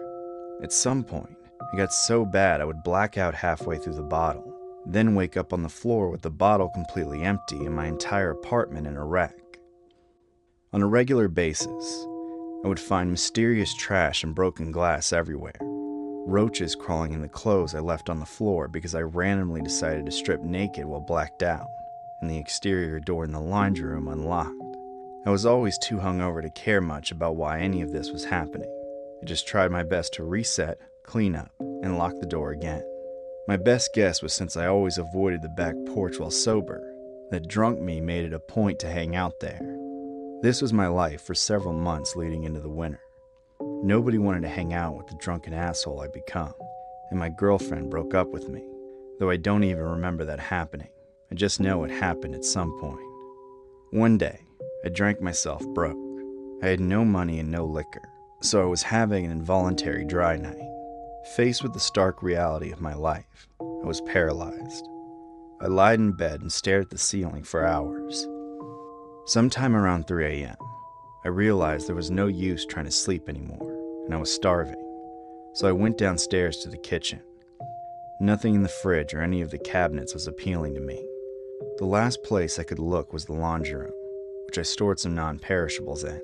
When I opened the door and turned on the light, I saw a person sleeping on top of the washer and dryer.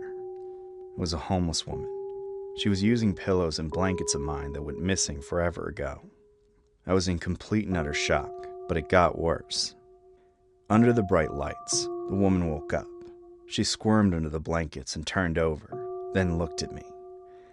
And with a slightly confused look on her face, but in an otherwise calm voice, she said, "Oh hey, you're up." I slammed the door in her face. I'd never seen her before in my life. Why was she talking to me like she knew me? And why the hell was she sleeping in my laundry room? Freaked the hell out, I grabbed my phone and my keys and locked myself inside my car. Then I called the police. It was so late and they clearly didn't care about the neighborhood. It was so late and they clearly didn't care about the neighborhood, so it took them forever to arrive. By then, the woman was gone. I asked the cop to look under the porch, but he simply shined his flashlight and found nothing, telling me he was not going to crawl in there either. That left me with only one option: leave, skip town, smoke bomb the whole city, break my lease, and go back home to my parents with my tail between my legs. I wasn't prepared to deal with this. The way that woman spoke to me made me connect a lot of details about the shit I constantly woke up to after blacking out. I think I had caught her before, but while so belligerent that I didn't chase her out. I was so lonely and wasted that I think I hung out with her. I have no idea the extent to which we interacted, but I hope she was just sneaking around me when she knew I was blind drunk, just whenever she needed to get out of the cold. I hope I didn't, you know. It's been a couple years since then, though I think about this time a lot. I was in a deep hole. My level of carelessness could have gotten me seriously hurt. It's taken a lot of work to claw my way up to where I am now. But I always wonder, what would have become of me if I stayed there? The cops wouldn't have helped me. My friends and girlfriend had every right to abandon me. That whole time I was looking for a roommate. I was too drunk to realize I already had one. She must have been living under my porch from the start. And through me, she found a way inside. Had I stuck around much longer, I think I would have become like her.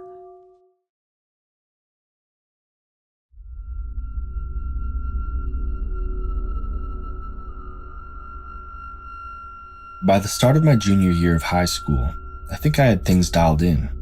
I was doing okay in all my classes, had plenty of friends, no real enemies, and made memories in pretty much every corner of high school.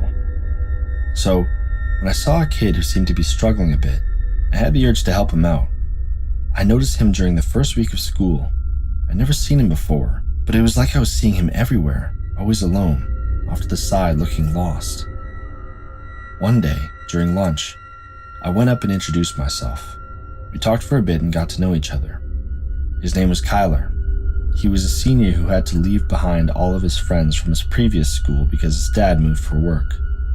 To me, that sounded like a rough deal, especially so late in high school. I gave him my Snapchat and told him to reach out if he had any questions or needed help finding anything. Honestly, I was surprised when he texted me in my very next class, though not pleasantly surprised. That's when I started to get an off vibe. For some reason, Kyler's first question was to ask where I lived. He said that he just wanted to know if we lived near each other, so I tried to be nice and careful at the same time by just giving him the general neighborhood.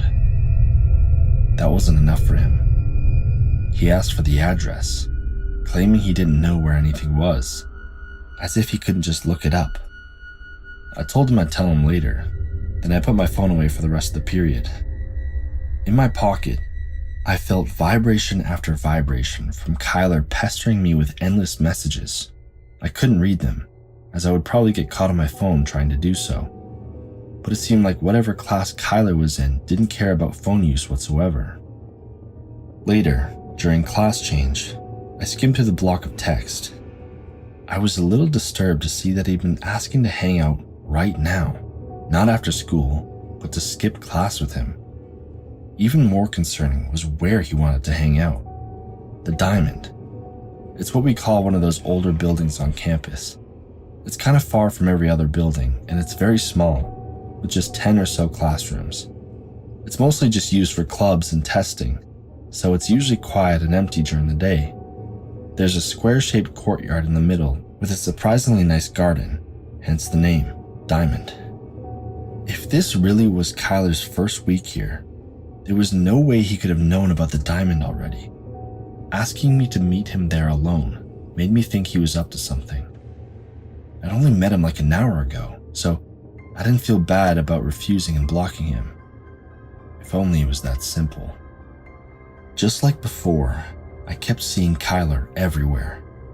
Oddly, he wasn't scowling or angry because I was ignoring him. He had the same blank expression on his face, but now he wasn't shy about staring directly at me. Leaving school that day, I was happy to get away from Kyler, but on my drive home, my phone started blowing up again. A random Snapchat account added me and started flooding me with messages in the same cadence Kyler had, so I knew it was him. I blocked that account too. But over the course of the evening, Kyler kept creating new ones and spamming me until I blocked him. Each one was meaner than the last, calling me a flake and a coward, then sending me vague threats if I didn't respond. Only the threats didn't stay vague. As I glanced through some of the messages, he kept telling me he was going to find out where I live and punish me for flaking. I thought he was just bluffing, but then he did it. He sent me my own address. I couldn't block the account he sent it on. If he was going to do something, I needed whatever warning I could get. I finally responded, telling him to stop overreacting because I didn't hang out with him. He just replied that it wasn't about that anymore. I sat there, confused. Then I saw lights hitting my window, like someone flashing their high beams at the house. I looked outside and saw a car backed into the neighbor's driveway across the street. It was nighttime, but it didn't look like any of my neighbor's cars. Panicking, I rushed out the front door, hoping to keep this mess away from my family so I could handle it on my own. As soon as I stepped outside, the car started moving. It revved to full throttle, racing down the neighbor's driveway. It drove onto the street, still heading straight, then jumped the curb into the yard. For a moment, I froze, thinking it was about to crash straight into the house. It was going to hit me first, then plow through the front entrance, destroying everything. At the last second, the car took a sharp turn and fishtailed, tearing up the grass and spewing dirt everywhere. It careened back onto the street and sped off, tires screeching, engine still being pushed to its limit.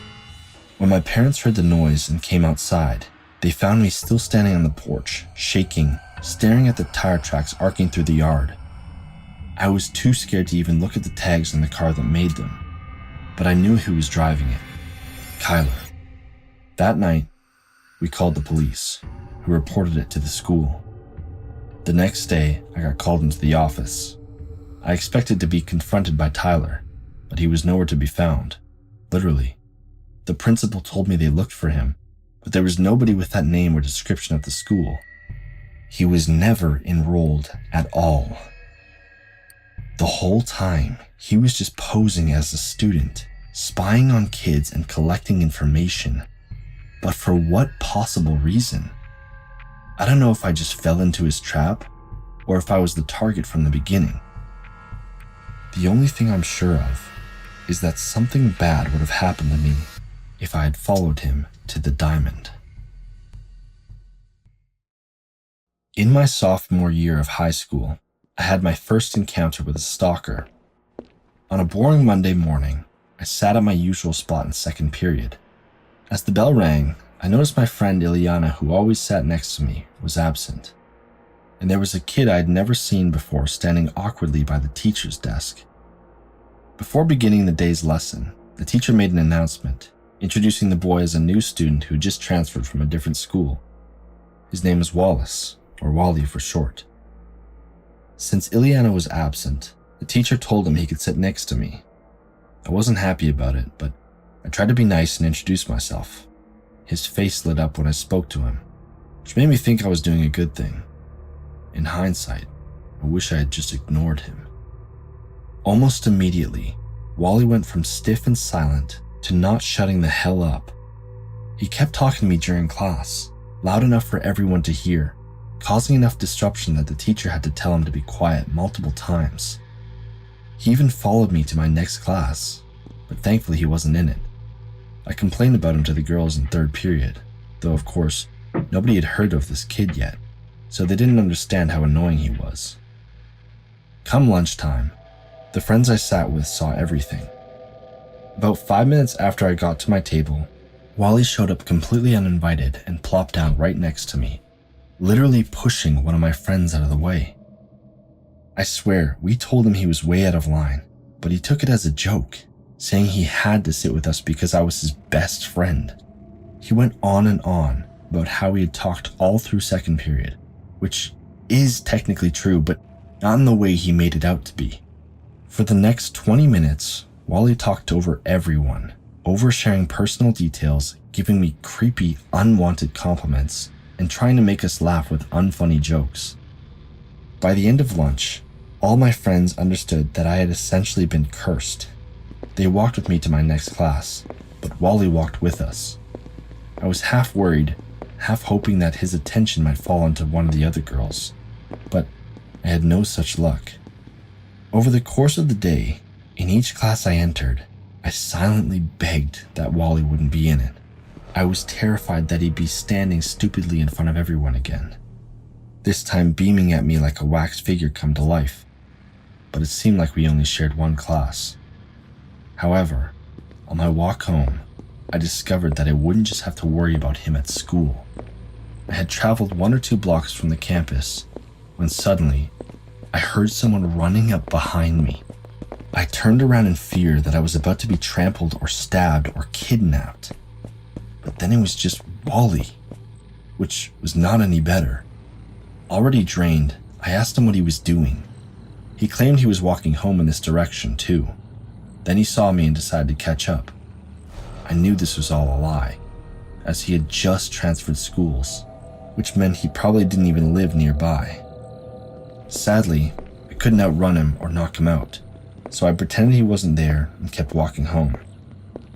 He was talking my damn ear off the whole time, but I just kept nodding and giving one-syllable answers. When I got in front of my house, I jumped off the sidewalk into a full sprint, racing across my lawn to get inside and lock the door before he could catch up.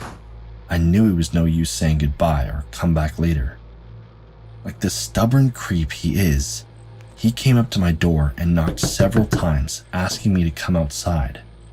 Nobody else was home, so I stayed silent, hoping he could take one simple hint. Eventually, he left, but I knew I had made a mistake. I panicked and led him to my house. I was well aware he would be following me home every single day from then on out, but I didn't even have to wait that long. Later that night, I was laying in bed when I got a message on my phone. It was Wally. He found my social media accounts. But the worst part is, his message said, "Look outside." I kept thinking, no, this can't be happening. But I peeked out my window and saw him standing on the front lawn. He noticed me immediately, then sent a flurry of new messages telling me to join him. It was the middle of the night. I had to assume he'd been watching my house all day. His annoying antics had become a serious threat, and I wasn't that stupid. Instead, I got my dad and told him everything. He went out there and told Wally off. Then he said he'd be taking me to school the next day and talking with the principal. As a precaution, I set all my accounts to private and blocked Wally on everything. But I was certain I'd still see him in the morning. To my surprise, he wasn't there during second period. I later found out the school was taking my accusation very seriously. Apparently, Wally had a pattern of obsession, which had turned violent at his previous school. This was his last chance to go to a normal school before being sent to an alternative academy, a chance he blew on his first day simply because I made the mistake of being polite. I'm thankful to my dad for stepping in, but he must have put a hell of a lot of pressure on the school for them to take action as quickly as they did. That said, this experience still terrifies me. I know it was relatively brief, but if this is what it's like being stalked for just one day, I can't imagine what it does to someone to deal with this for months, even years. I should be careful what I say though, as this might not be over for sure. Pretty soon, Wally will be old enough to drive a car. He still knows where I live. There's nothing stopping him from coming back. I just finished my final year of high school. Out of all the bullying, failed tests, and creepy teachers, there's one encounter I know I will always think about when I look back at everything that went down in that place. It started on a Friday night in December. I wasn't usually there that late, but I was taking a practice midterm for one of my tougher classes at school. There were a handful of other students taking the practice exam that night, including a friend of mine. After the test, which took almost 2 hours, my friend and I hung around even later to talk with the teacher about a few things. We only chatted for 15 or 20 minutes, but we were the last to leave. Of course, after all that stress, my friend and I wanted to take advantage of the nice, big, empty campus and walk around. It was getting to be nighttime, the weather was finally nice, and we felt like the only two people still there. Our school had a football field and a baseball field, as well as some smaller buildings scattered around that area. But the best part was the lake. It wasn't very big, yet back in the day, the school's rowing team used to practice on it. A long time ago, the team moved to a different, larger lake farther away, but the old abandoned boathouse was still around, just a tiny, dilapidated building slowly rotting away on the lakeshore. Given that this was a small trek from the main school area, lots of kids would go there to skip class and get up to all sorts of stuff. My friend and I didn't have anywhere to be, so we decided to check it out. When we got there, we were disappointed to see the school had replaced the padlock on the door. It was always going back and forth between kids breaking in and the school putting on new, sturdier locks. However, that hadn't stopped people from using the spot to engage in their vices. They just hung out right outside. The ground was littered with garbage, cigarette butts, roaches, even condom wrappers, and yes, used ones too. Far from the most glamorous hideout, for sure. But my friend was getting a kick out of it, filming the mess of evidence to post on his Snapchat story. I found it less amusing and honestly kind of sad, so I looked away into the small plot of woods opposite the lake. With the last bit of light dying out, I didn't expect to see much. I was thinking to myself it was probably time to go home and get away from this degenerate cesspool, but in the middle of that thought, my eyes caught something. A figure. A person. For a moment, my heart jumped. It had to be a school staff member, which meant we'd been caught and we were about to get screwed over right before midterms and winter break. And yet, the figure didn't come out of the trees, shouting and trying to wave us down and scold us. They weren't dressed right for that either. They just stared back at me. Their hair was long, thin, and greasy, matching the rest of them, their eyes glinting over a subtle smile. Before I could speak, they raised their arm and waved, slowly and awkwardly, proving beyond a shadow of doubt that they were looking right at me. Finally, I glanced back and told my friend he had to look up from the ground. It was urgent. He had to see this person before they disappeared. But of course, by the time I finally got his attention, the figure was gone, and my friend didn't believe me. He thought I was still messing with him, trying to get a reaction to ruin his video. Still, I knew it was time to leave. As we left, I thought about what I could do. If I told the school what I saw, they'd know I was at the boathouse after school hours, and I'd get in trouble. So I figured maybe I should just keep quiet. Plus, with my friend constantly making fun of me for the person in the woods, I started to convince myself I somehow saw it incorrectly. It was dark, and I was tired. My eyes were playing tricks on me. All those lies. Months later, I thought I'd buried it, but then the slightest whisper made me think of it again. This time, it was the middle of the day. I got an excuse from my class to go to the bathroom, so the halls were empty. Dead quiet, or at least they were, until I got where I was going. I stopped to get a drink from the water fountain between the boys' and girls' bathroom, when I heard a distinct sound on the girls' side. Someone was crying. They weren't alone, another girl was with them, trying to get the crier to explain what was wrong. Then I heard the word, boathouse, and suddenly I was full on eavesdropping. Skipping the less than legal details, this girl had just been at the boathouse with her boyfriend, doing about what you'd expect, when they realized they were being spied on in the middle of it. A figure was watching them from the woods. They didn't know if it was a man or a woman, but it didn't make it any less of an invasion. I froze, realizing I had never imagined what I saw back in December. I wanted to relate to those girls, see if we could help each other catch that creep. But then, one of them came out of the bathroom and caught me eavesdropping. In an instant, I became the creep for listening in on them, probably looking like I was about to walk into the girls' bathroom, and I knew they would never want my help.